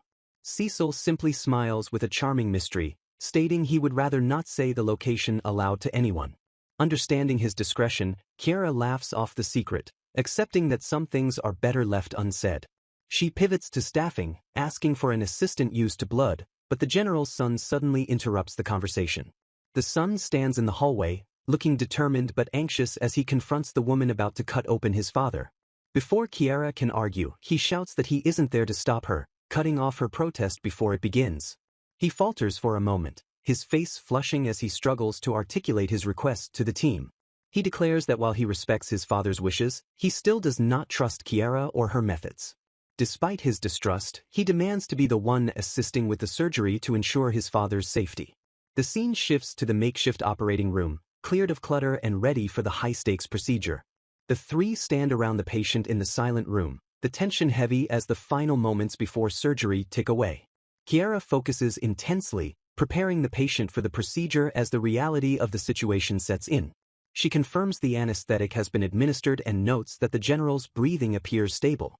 Internally, she reflects on how ether is obsolete in modern medicine, never imagining she'd be forced to use it again. Prince Cecil watches her work in silence, his expression unreadable as he observes her handling of the chemical. He recalls hearing that in the eastern medical city of Ascendia, ether is used to sedate patients for tooth extractions. Suspecting a connection between Chiara and Ascendia, he announces that preparations are complete and orders them to change. The son hesitates at the changing screen, looking uncomfortable with the strange requirements of the procedure. Dressed in scrubs, he complains about the suffocating mask, but Chiara insists it is vital to prevent deadly infection. She locks eyes with him, her gaze hardening as she prepares to issue a non-negotiable command. She warns him that if he contaminates the field or gets in her way, she will throw him out immediately. Intimidated by her intensity, the son snaps to attention and agrees to follow her instructions without complaint. As he moves into position, Chiara pauses, a shadow of worry crossing her mind despite her confident front. She catalogues the dangers: incomplete sterilization, no rubber gloves, and ancient tools that belong in a museum. Gritting her teeth, she realizes it's like operating with bare hands but resolves that she is the only one who can save him. Chiara steadies her breath and signals the start of the procedure, her voice cutting through the silence of the makeshift operating room. With absolute focus, she declares she is beginning the operation, stepping into the realm where life and death hang by a thread. The scalpel glides against the skin with practiced precision, making the initial incision in a single, fluid motion. Prince Cecil watches in silence, captivated by the sheer confidence and lack of hesitation in her every movement. He realizes she is expertly widening the incision by cutting the abdominal aponeurosis, ensuring the muscle remains intact. Marveling at the minimal bleeding, Cecil recognizes her as a true expert as she swiftly reaches the peritoneum. Moving with incredible speed, Chiara instructs her assistant to lift the peritoneum while cutting to avoid injuring the delicate organs underneath. The son nervously asks if he is holding the membrane correctly, struggling to match her pace and precision. The abdominal cavity opens, revealing the raw reality of the internal organs to the unprepared onlookers. Overwhelmed by the visceral sight, the general's son gags, his composure shattering in the face of open surgery. He quickly straightens up, insisting he is fine, but Chiara sharply orders him to step outside if he can't handle the nausea. He glances back at the operating table, fighting his own physical reaction to stay and help his father. He admits that while he studied anatomy in books, the reality of seeing a living human abdomen is a completely different beast. Chiara confirms her diagnosis, identifying the distended small intestine and severe adhesions strangling the area around the stab wound. She outlines the critical next steps, planning to separate the adhesions to relieve strangulation and resection any necrotic tissue if necessary. The son pales at the mention of cutting out a portion of the intestine, praying it doesn't come to such drastic measures. Ignoring his fear, Chiara commands the prince to adjust the lighting and orders the son to lift the abdominal wall for better visibility. To everyone's relief, she observes that the adhesions aren't widespread and the digestive tract appears to be free of perforation. Bolstered by the positive findings, she steels her resolve, telling herself internally that she can absolutely do this. The team works in unison under the lantern light, a trio of unlikely allies fighting to save the general's life. The general sleeps peacefully under the ether, unaware of the delicate battle being waged inside his own body. Chiara's eyes narrow in concentration, her entire world narrowing down to the surgical field before her. Every movement is calculated and precise, her skills from a past life guiding her hands through the complex procedure. With the critical phase complete, she signals that the immediate danger has passed. She announces that the adhesions are separated and blood flow is restored, meaning they have successfully avoided the need for a resection. With the obstruction cleared, she orders the team to clean the area so she can begin closing the incision. She warns them that the battle isn't over, as the risk of postoperative complications like infection remains dangerously high. Establishing a rigorous protocol, she instructs the son that they will take turns monitoring the general's progress around the clock. Acknowledging the plan, they turn their attention back to the patient to finish the final stages of the surgery. The son realizes with a start that he was so captivated by her skill, he completely forgot he was operating on his own father. He stares at Chiara in awe, wondering who in the world this incredible woman truly is. The narrative shifts forward in time, showing the castle exterior several weeks after the life-saving surgery. The king sits upon his throne and officially entrusts the reconstruction of the Glasher Church to Prince Cecil, smiling as he delegates the heavy responsibility. Cecil accepts the duty with a respectful bow, thanking his father before politely excusing himself from the royal presence. As soon as the prince leaves, the king's facade crumbles, and he slumps back against the throne with a heavy, exhausted sigh. The queen, their sign, notices his sudden collapse in posture and remarks with concern that his majesty seems incredibly weary. She steps closer to her husband, gently suggesting that perhaps he should take a moment to rest and recover his strength. The king dismisses the idea immediately, stating that rest is not an option while so many official duties have fallen behind due to recent troubles. His mind turns to the gravest of those troubles, noting with a heavy heart that he has heard General Gerald is in critical condition. Burdened by stress, he questions his own parenting, lamenting the rumors that Cecil is off chasing skirts instead of acting like a prince. Queen their sign interjects softly, asking the king not to blame Prince Cecil for his perceived distance or behavior. She reveals the painful truth that the prince avoids the royal palace specifically because of her presence there. She explains that because she took the late queen's seat so quickly, Cecil hates her and views her as the woman who stole his mother's place. The king reaches out to comfort her, insisting firmly that she must not blame herself for the prince's resentment. He praises her dedication, wishing Cecil could see her sincerity, and affirms that she has done well as both a mother and a queen. Overcome with emotion, the queen bows her head and thanks him for his validating words, seemingly touched by his support. Composing herself, she shifts the conversation, indicating there is another matter she wishes to bring to his attention. The king looks up with curiosity as she prepares to discuss something of importance regarding the current crisis. She announces that she has found a very skilled healer who is waiting outside, and asks for permission to introduce them immediately. The corrupt healer waits beyond the door, grinning with malicious triumph as he believes he is about to become a royal court physician. A confident footstep echoes on the floor as he strides toward his supposed victory, oblivious to the trap waiting for him. He gloats internally that he won't have to deal with half-dead patients anymore, his mind filled with visions of immense wealth and honor. Narrowing his eyes in anticipation, he tells himself that his days of struggle will all be over soon. He enters the royal chamber with a smirk, only to freeze as he sees Prince Cecil standing there with a knowing smile. He begins his formal greeting to the king but stops dead in his tracks, letting out a shocked gasp as he processes the scene before him. The king beams with joy and addresses General Gerald directly, asking if he is truly all right, revealing the patient is alive and well. Queen Thersine stares in utter disbelief, her internal monologue screaming as she wonders wasn't he on his deathbed from a mana disorder. The king praises the skilled healer, prompting the general to explain that his wound was indeed closed initially with healing magic. The general's expression darkens as he reveals that the previous healer abandoned him, falsely claiming it was a mana circulation disorder. The king is stunned to hear it wasn't incurable, as the general credits his survival to a physician introduced by Lord Cecil. He explains that the new doctor quickly identified the true illness as ileus, an intestinal obstruction, and administered the proper treatment. The corrupt healer breaks into a cold sweat, terrified and confused as to how the general recovered despite his sabotage.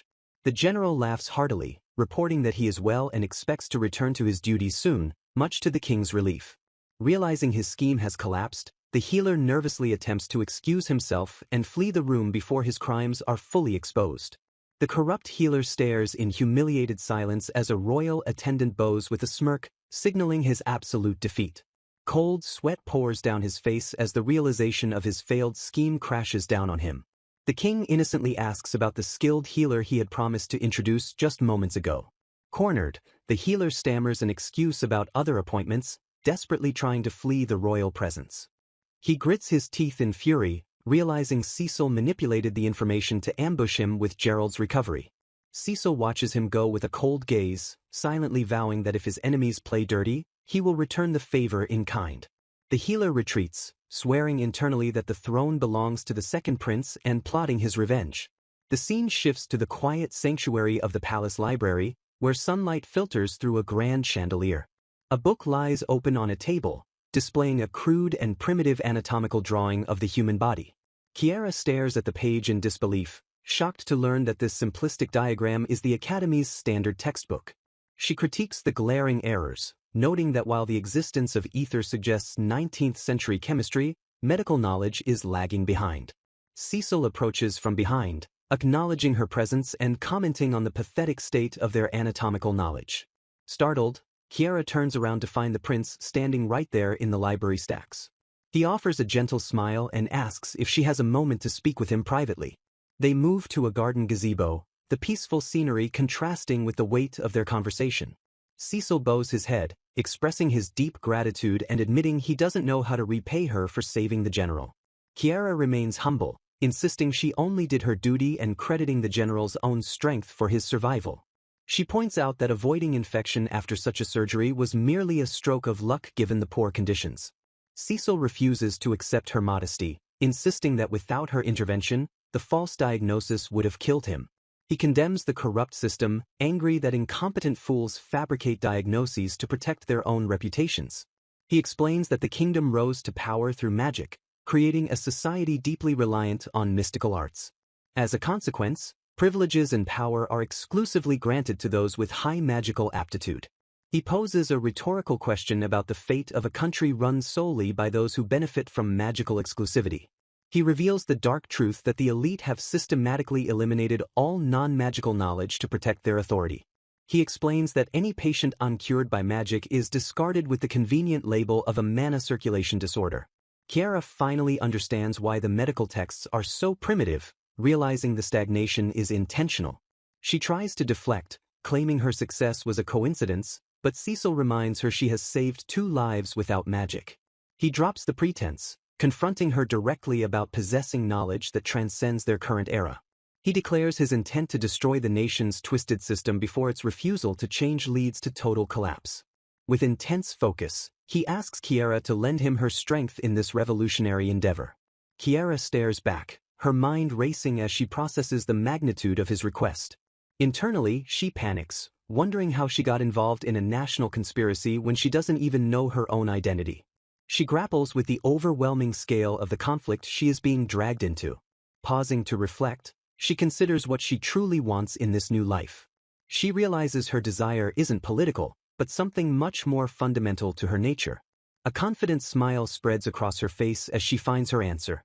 She admits she has medical knowledge but explains it is useless without technology far advanced for this era. She describes the frustration of being a helpless bystander when a patient collapses without the proper tools to save them. Her expression hardens with passion as she declares she absolutely cannot stand being powerless. She demands he promise to create an environment where her knowledge can be used to save lives. If he agrees to that condition, she vows to help him tear the nation apart to build something better. Cecil stares at her, impressed by the fire in her eyes and the boldness of her terms. He smirks, accepting the partnership and the chaos that will come with it. He takes her hand in his, sealing the pact and placing his trust in his dear doctor. A shocked voice cries out in disbelief at the mere suggestion of performing a human dissection. The young man questions the protagonist's sanity, wondering why the prince would associate with a woman who suggests such madness. With a sharp command, the prince silences the objector, who flinches in pain from the sudden rebuke. The protagonist fiercely demands to know what exactly is so wrong with the concept of a dissection. Stammering, the man struggles to articulate his objection against her intense gaze. He finally yells that it involves the horrific act of chopping up a dead person's body. While acknowledging the repulsion, she notes that the church teaches violating flesh is the devil's work. Narration reveals she had previously shared her secret with Prince Cecil, adding a slight twist to explain her knowledge. Cecil thoughtfully processes her claim that she possesses memories of being a doctor from a time far in the future. To her surprise, Cecil accepts the explanation immediately, stating that it actually makes sense. He calmly asserts that he has no reason to doubt her words. Shifting to action, Cecil asks what their next move should be to advance their cause. He inquires if there is anything specific she wishes to do to challenge the kingdom's medical establishment. She tentatively requests the opportunity to attend a human dissection. Cecil seems puzzled, pointing out that she already possesses knowledge of anatomy. She pauses with a conflicted expression, preparing to explain the gap in her understanding. She reveals that in her original world, neither magic nor magical power existed. Because people in this world possess magic, she fears their internal biology might differ significantly from what she knows. Cecil realizes she needs to confirm these physical differences to apply her medical knowledge correctly here. She declares that their ultimate goal must be to create an accurate and practical anatomy textbook for this era. Cecil repeats the words, anatomy textbook, struck by the significance of her proposal. He reveals he might have a lead that could help them and agrees to look into it. Though she doesn't know what the lead is, she resolves to do whatever she can in her role as a doctor. The young man interrupts in panic, reminding them that human dissection is strictly forbidden in the country. He insists that only high-ranking healers are permitted to perform dissections or access detailed texts. However, Cecil notes there is one profession besides healers that is legally permitted to perform dissections. The young man shouts in denial as he realizes who the prince is referring to. It is explained that executioners are allowed to dissect the condemned to carry out their duties more efficiently. The grim reality of seeking out executioners settles heavily over the conversation. Cecil announces they are visiting Jean Chambel, a legendary executioner once feared as the Lord of Death. The young woman looks on in shock as Cecil mentions the man has retired but may still be of assistance. The young man violently objects, condemning the Chambel family as a lowly clan profiting from torture and death. Chiara covers her face in embarrassment as her companion explains that an executioner is an official commissioned by the king himself. Hearing the name Chambel, Chiara pauses with a frown, feeling a nagging sense of familiarity with the surname. She hastily denies being against seeking help from an executioner when pressed by her companion. Determined to save lives, she urges them to hurry to the residence, refusing to be picky about their methods to change the medical system. Cecil laughs warmly, admitting he knew she would react with such resolve. Despite her brave words, an ominous feeling settles in her gut as they approach. She attempts to reassure herself that everything will be okay, though her confidence wavers. They arrive at a magnificent estate, which the terrified companion identifies as the home of the Lord of Death. Standing before the imposing structure, the group announces the arrival of Prince Cecil.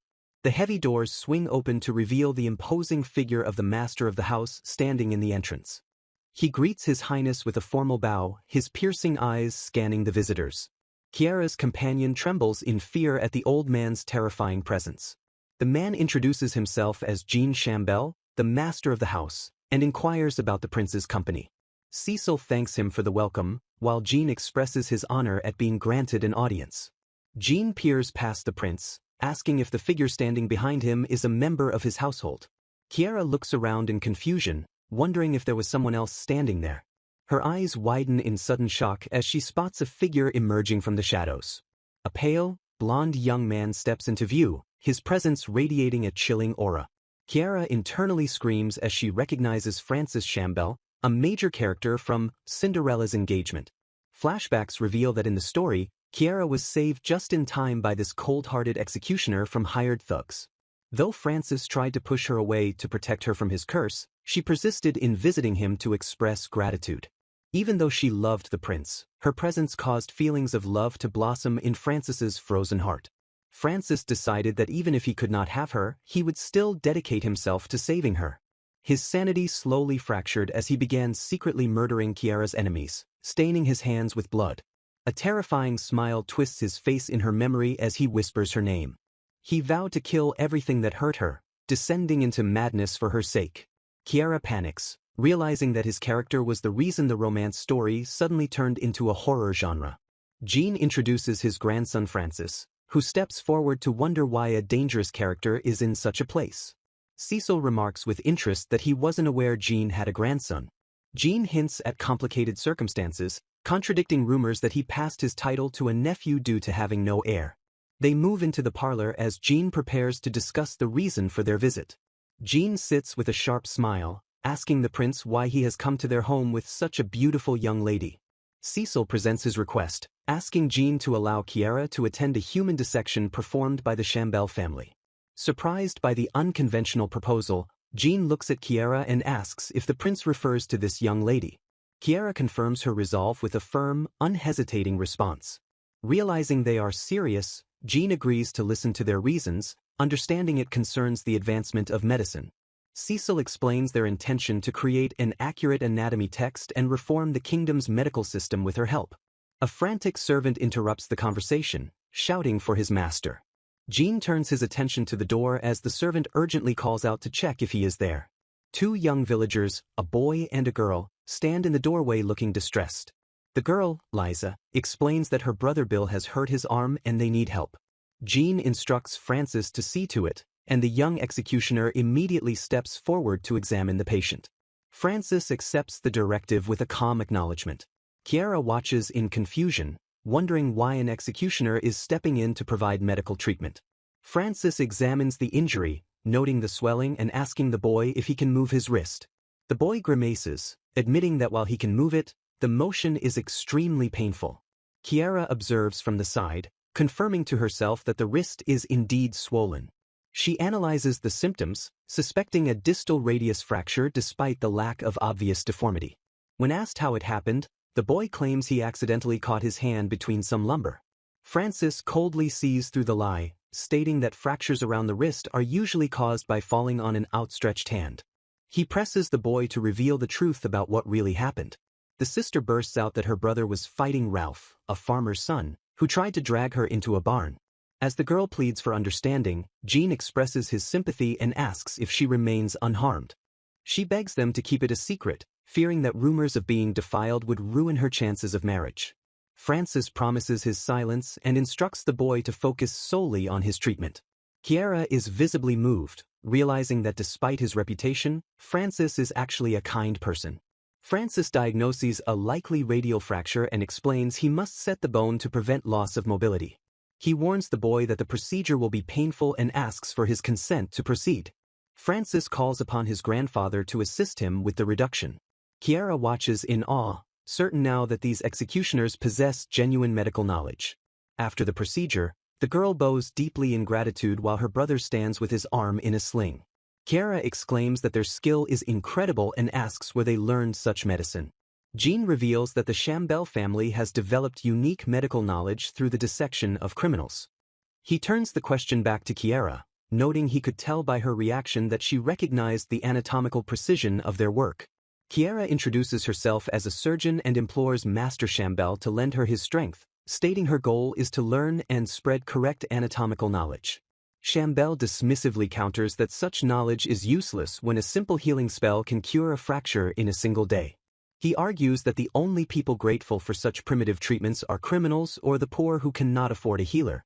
Chiara challenges him, asking if a true patriot wouldn't want to create an environment where all citizens receive equal treatment.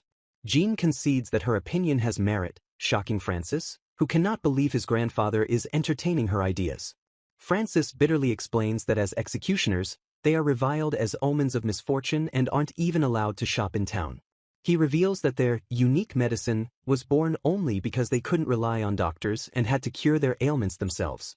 Francis argues that their medicine is destined to become useless once healing magic gains wider recognition. He coldly suggests they abandon these pointless ideas and return to the royal capital immediately. Cecil steps forward to address the young man, his tone serious and commanding. Jean interrupts to apologize for his grandson's rudeness, taking full responsibility and asking the prince for forgiveness. Cecil dismisses the apology, noting that Francis's behavior clearly stems from a deeper, untold story. Jean confirms that his grandson didn't turn out this way without reason, describing it as an inevitable destiny rather than a mere story. The old master reflects that, in a sense, the tragedy that shaped Francis was inevitable.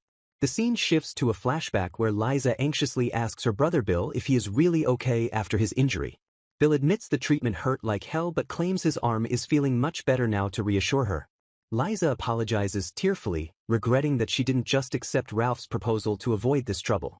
Bill refuses to let a bastard like that have her and vows to figure out a way to get money, warning Liza not to be reckless. Ralph approaches the siblings with a casual, mocking greeting. He feigns ignorance, asking Bill what happened to his arm with a smirk. Bill explodes in anger, accusing Ralph of coming to harass Liza again and calling him a bastard. Ralph dismisses Liza as a crude woman he no longer desires, stating his business is solely with Bill. He presents an exorbitant bill for $30,000, leaving Bill staring at the numbers in confusion and shock. Ralph explains his mother was worried and hired a town healer to use a healing spell on his nose after Bill punched him. He smugly asserts that the person who caused the injury is obligated to pay the treatment fee.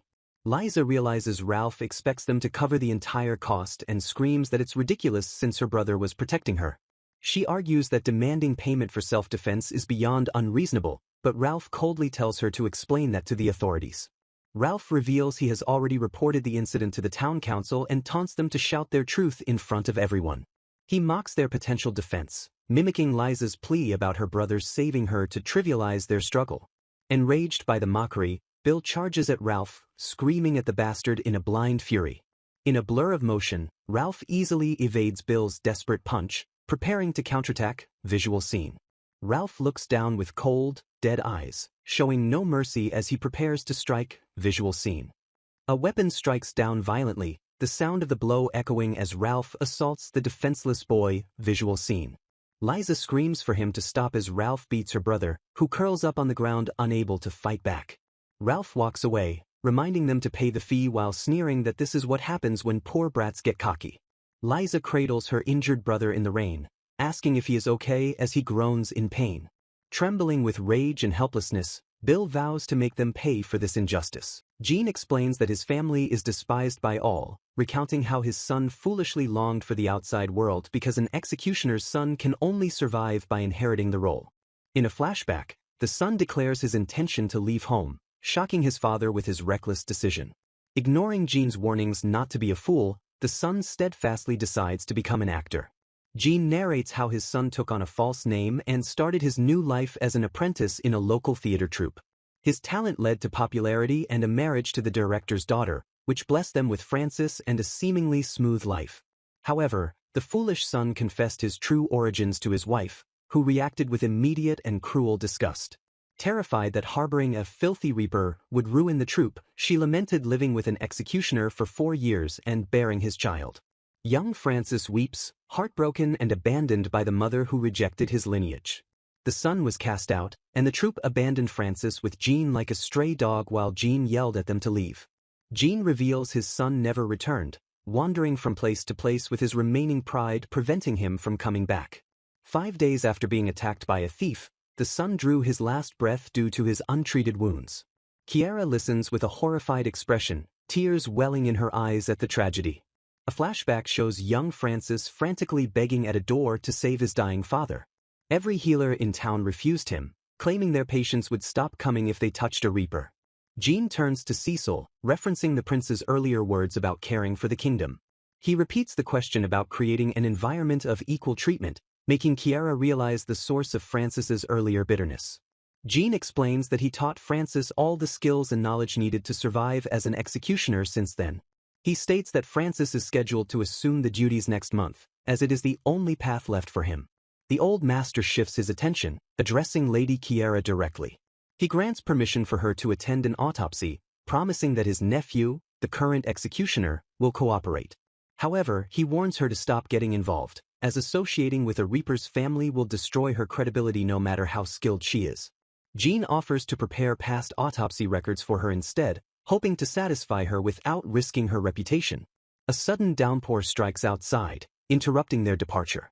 Jean suggests that it would be best for them to stay the night to avoid the storm. Rain hammers down on the roof of the magnificent Chambel estate. In his room, Francis sits alone at his desk, staring out the window into the dark night. He recalls Cecil's declaration about changing the kingdom's medical system with Chiara's help. Touching his face, Francis scoffs and calls the notion completely absurd. He slams a book open on the desk, frustration radiating from his movements. Glaring at the pages, he questions who she could possibly save with such things. Meanwhile, Chiara sits on her bed, diligently reading the records Jean provided. She realizes that Francis's attachment to her in the original story stems from the loss of his father to prejudice. Chiara reminds herself to focus on checking the autopsy records Jean gave her rather than worrying about Francis's feelings. She is astounded to find the records document the function of muscles, paths of blood vessels, and organ structures with perfect accuracy. A sudden clatter interrupts her thoughts as she wonders what determines magical power since there are no structural differences in the bodies. Chiara pauses in her reading, her attention drawn upward by the unexpected noise from the hallway. She stares at the door, straining her ears to determine if she truly heard a voice outside. Her eyes widen in alarm as she realizes something is wrong, and she rushes to open the door. To her shock, she finds Francis supporting Bill, who looks to be in significant distress in the hallway. Francis looks up with a scowl, asking if it is them again and noting they are the ones from that afternoon. He scoffs at her appearance, rudely commenting that she looks terrible. Bill groans in agony, calling out for the doctor, which prompts Chiara to demand to know what happened. Bill reveals that after Ralph cornered them again, they kicked the arm that was already broken, making the pain unbearable. Horrified by the cruelty, Chiara immediately orders them to bring him into the examination room. Francis carefully helps the injured boy onto the bed as Chiara prepares to assess the damage. Observing the injury, Chiara notes with concern that the wrist is significantly more swollen than it was in the afternoon. Cecil checks for a pulse, asking Bill if he can feel the touch, confirming that arterial flow is still present. Bill cries out in pain, unable to suppress his suffering as they examine him. Tears stream down the boy's face as he begs Francis to do something about the excruciating pain. Francis observes that while the condition looks similar to the afternoon, the pain is severe despite maintained blood flow and no paralysis. He reasons that the pain should subside once the swelling goes down and suggests cooling the arm. Francis attempts to place a pillow under the hand, explaining that raising the arm above the heart will help reduce swelling. Chiara suddenly interrupts, urgently asking the boy exactly how long it has been hurting like this. Bill grimaces, answering that the intense pain has been constant for 6 hours since the evening. Without hesitation, Chiara grips his hand, announcing that she is going to move it a little. Francis yells at her to stop, asking what she is doing as Bill screams in agony from the motion. Chiara confirms her suspicion, noting the specific pain caused by passively stretching the arm. She turns to Francis and declares that the boy is suffering from compartment syndrome. Francis looks confused, so Chiara emphasizes there is a high probability of this dangerous condition. She explains that the traumatic injury caused the muscles to swell, compressing the surrounding nerves and blood vessels. She warns that while initially only painful if left untreated, the blood flow will be cut off and the arm will become necrotic. Chiara corrects Francis's earlier treatment, stating that raising the arm is a bad idea because it will only worsen the blood flow. Francis tries to hesitate, but Chiara insists they must hurry and prepare for immediate treatment. Francis argues that while the pain is severe, it could still just be from a simple fracture. Chiara insists that waiting for the blood flow to stop will be too late, urging that immediate action is necessary over rest. She warns Francis that delaying treatment for compartment syndrome increases the risk of severe aftereffects like muscle contracture and nerve damage. When Francis questions her intentions, she declares that they must begin treatment the moment the condition is suspected. Chiara explains they will perform a fasciotomy by cutting the fascia to release the pressure on the nerves and blood vessels. Francis is bewildered by the concept, repeating the idea of cutting the fascia in disbelief. He admits he has never heard of such a treatment, struggling to accept her medical authority. Chiara counters that he, of all people, should understand that what she is proposing is not nonsense. A close-up reveals Francis's eye widening as her words strike a chord within him. She points out that his family are the ones who have kept such accurate anatomical records. Chiara notes that his records contain accounts of patients who lost lives or limbs with symptoms similar to Bill's. Francis realizes that if those past cases were compartment syndrome, the tragic outcomes finally make sense.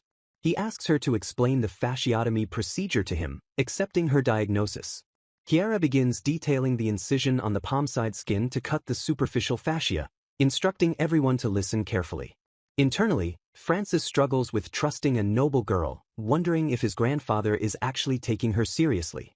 His gaze intensifies as he processes her earlier assertion that he should understand the necessity of the procedure. Glancing at Cecil, Francis admits to himself that despite his doubts, her story logically holds up. While the rain pours outside the mansion, Chiara concludes her explanation of the procedure. She warns Bill that he will be in a lot of pain even after the surgery is completed. Bill bravely declares he will do anything to save his arm, while Chiara asks if he can truly handle it. Francis encourages the boy to get fixed up so he can beat Ralph, and Bill agrees with a determined smile.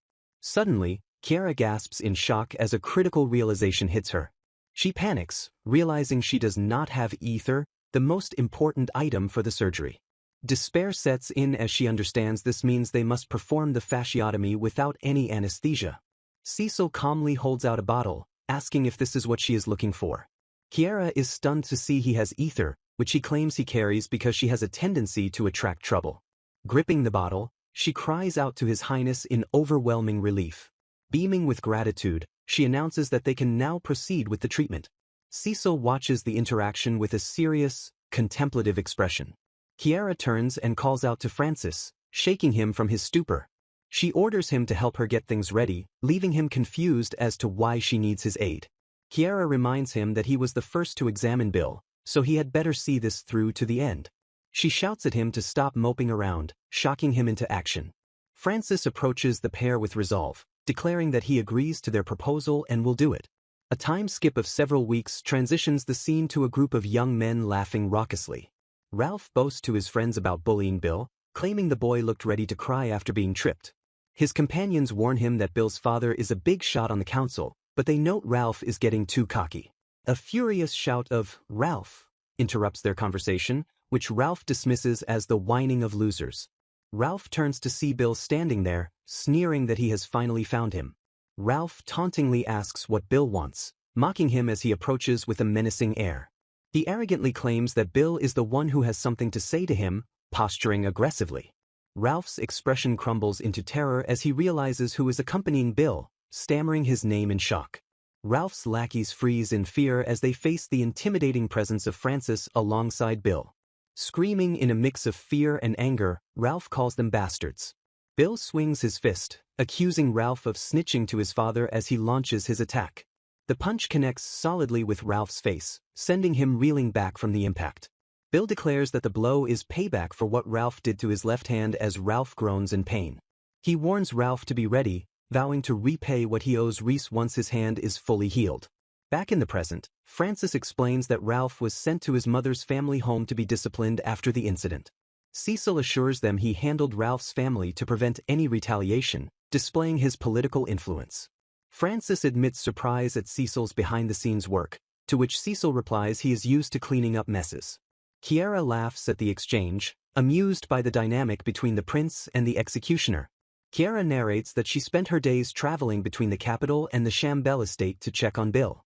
She notes Bill's recovery is smooth and soon she won't need to visit anymore. However, she identifies one lingering problem weighing on her mind regarding the situation. Francis is shown standing alone by a window, isolating himself from the others in the room. He wears a somber expression, lost in thought within the shadows. Chiara misinterprets his intense gaze as anger, panicking that she might have offended him. Francis approaches her, causing her to stammer nervously when he asks what she is doing. To her surprise, he praises her ether anesthesia and fasciotomy as brilliant work. His expression softens as he prepares to admit something significant to her. Francis confesses that without his knowledge of anatomy, he wouldn't have understood the syndrome or how to operate. He smiles genuinely, asking if she still thinks her knowledge is useless after saving Bill. Chiara is left blushing and speechless by his unexpected and sincere validation. Internally, Francis reflects on how he misjudged her as a clueless noble, realizing she is something much more. Later, Jean observes that Francis seems to have taken an interest in Lady Chiara. Francis denies it, claiming he just finds her strange and worries about her useless skills in this kingdom. He predicts that many enemies will stand in her way from now on due to her unorthodox methods. Jean declares that this is exactly why he intends to assist Lady Chiara. Francis is shocked, asking if his grandfather is serious about assisting her. Jean asks Francis to help Lady Chiara in his stead, effectively passing the torch to his grandson. Francis hesitates, reminding Jean that he is supposed to become the executioner next month. Jean tells him to choose the path he thinks is right, refusing to force him into the family trade. Francis smiles brightly, making his decision to follow his own path. Tears well up in his eyes as he feels the weight of his destiny shift. He closes his eyes, finding peace with his choice to become a healer. Returning to the opening scene, Francis walks up to them and confirms he will do it. Federica vehemently refuses the engagement proposal, shouting her objection at her father. She screams in humiliation that there is no way she is marrying Lord Richard after being embarrassed in front of everyone. Her father argues that the engagement with the Felsen family was decided years ago, but Federica demands he call it off immediately. She selfishly claims that the agreement was between her sister and Lord Richard, insisting it has nothing to do with her. Her father explodes, blaming her for the situation and shouting that it's too late to complain now because it's all her fault. Federica retorts angrily, accusing him of doing nothing to defend Chiara at the party, exposing his hypocrisy. She boasts arrogantly that she is better than her sister in both looks and talent, questioning why the prince would choose someone like Chiara. Federica declares that even if she did marry someone like Richard now, she would only be miserable. As she storms off, she runs into a maid in the hallway who informs her of a visitor. The maid announces that Lady Federica has a visitor from the royal palace, causing Federica's father to react with surprise.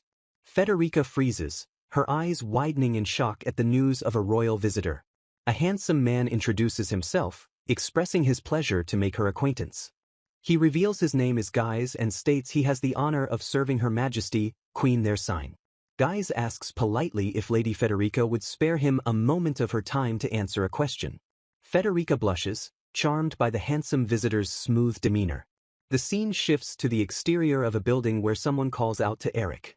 A wide shot reveals the grand architecture of the academy or institution where the characters are.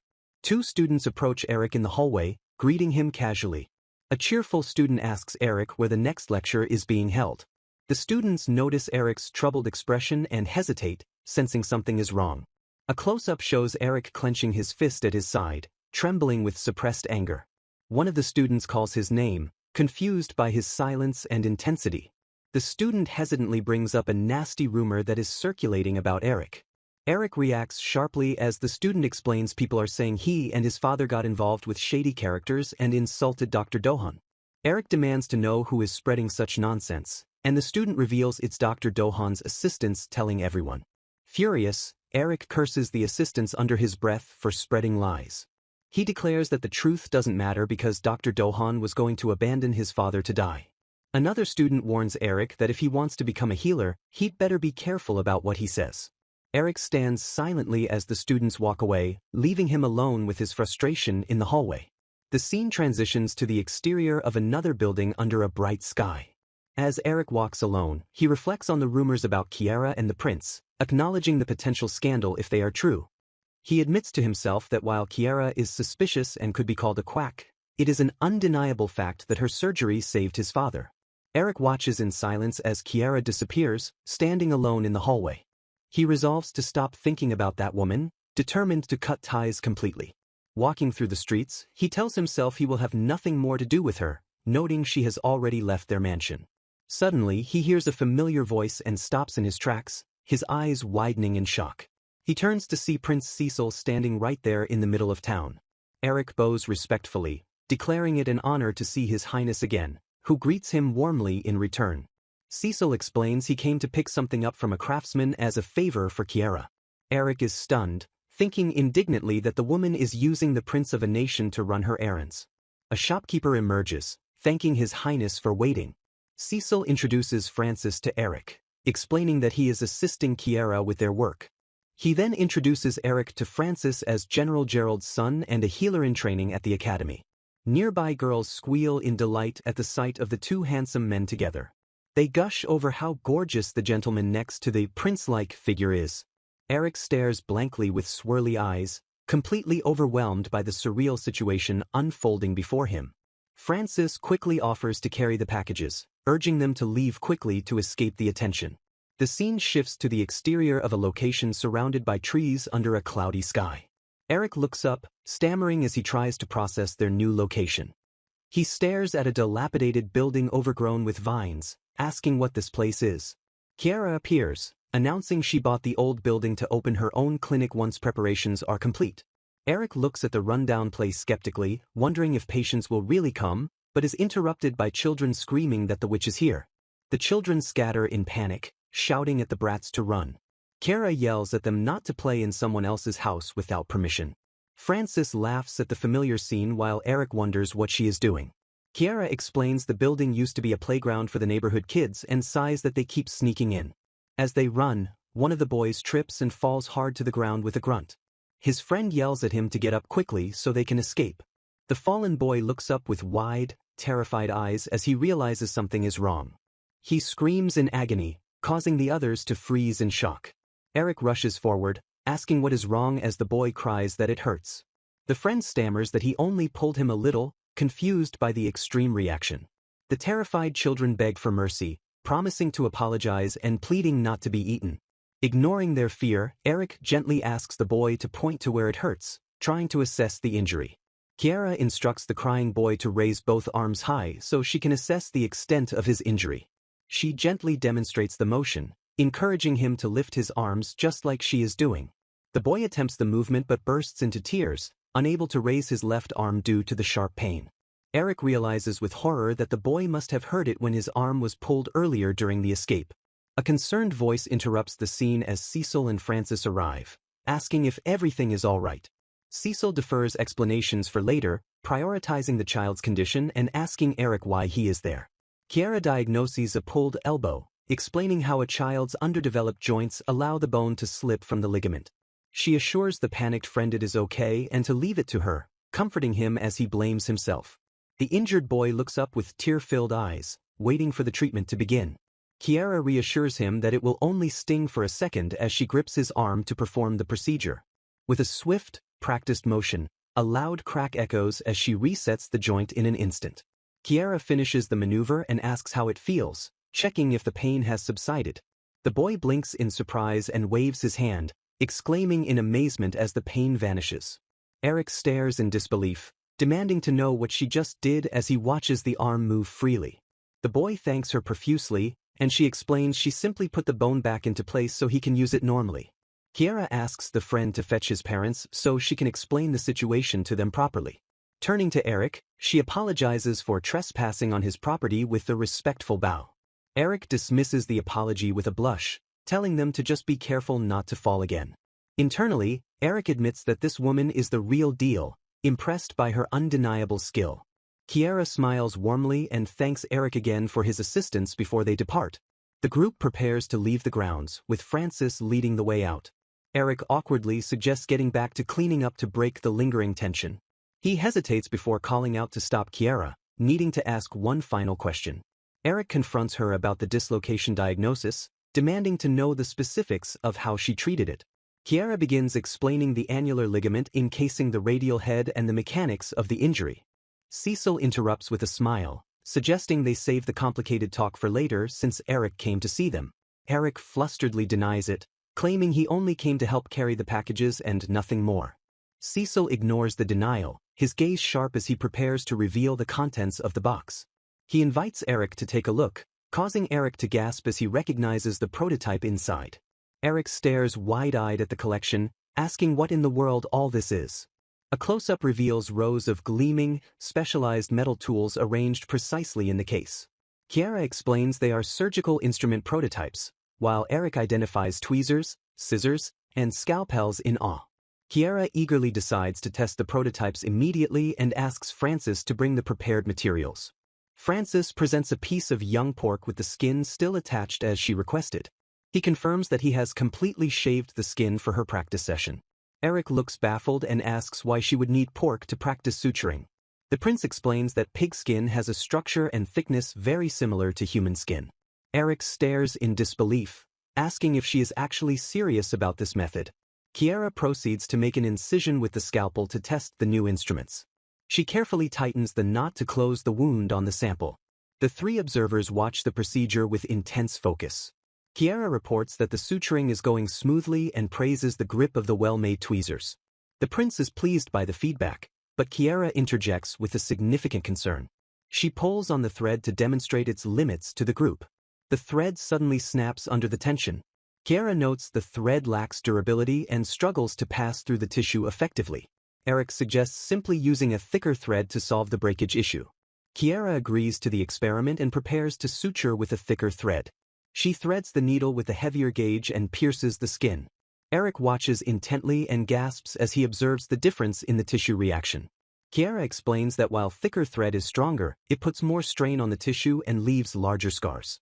She emphasizes that fine thread is crucial for superficial layers to minimize pain and visibility. Eric is struck by the logic, realizing he had missed this crucial detail.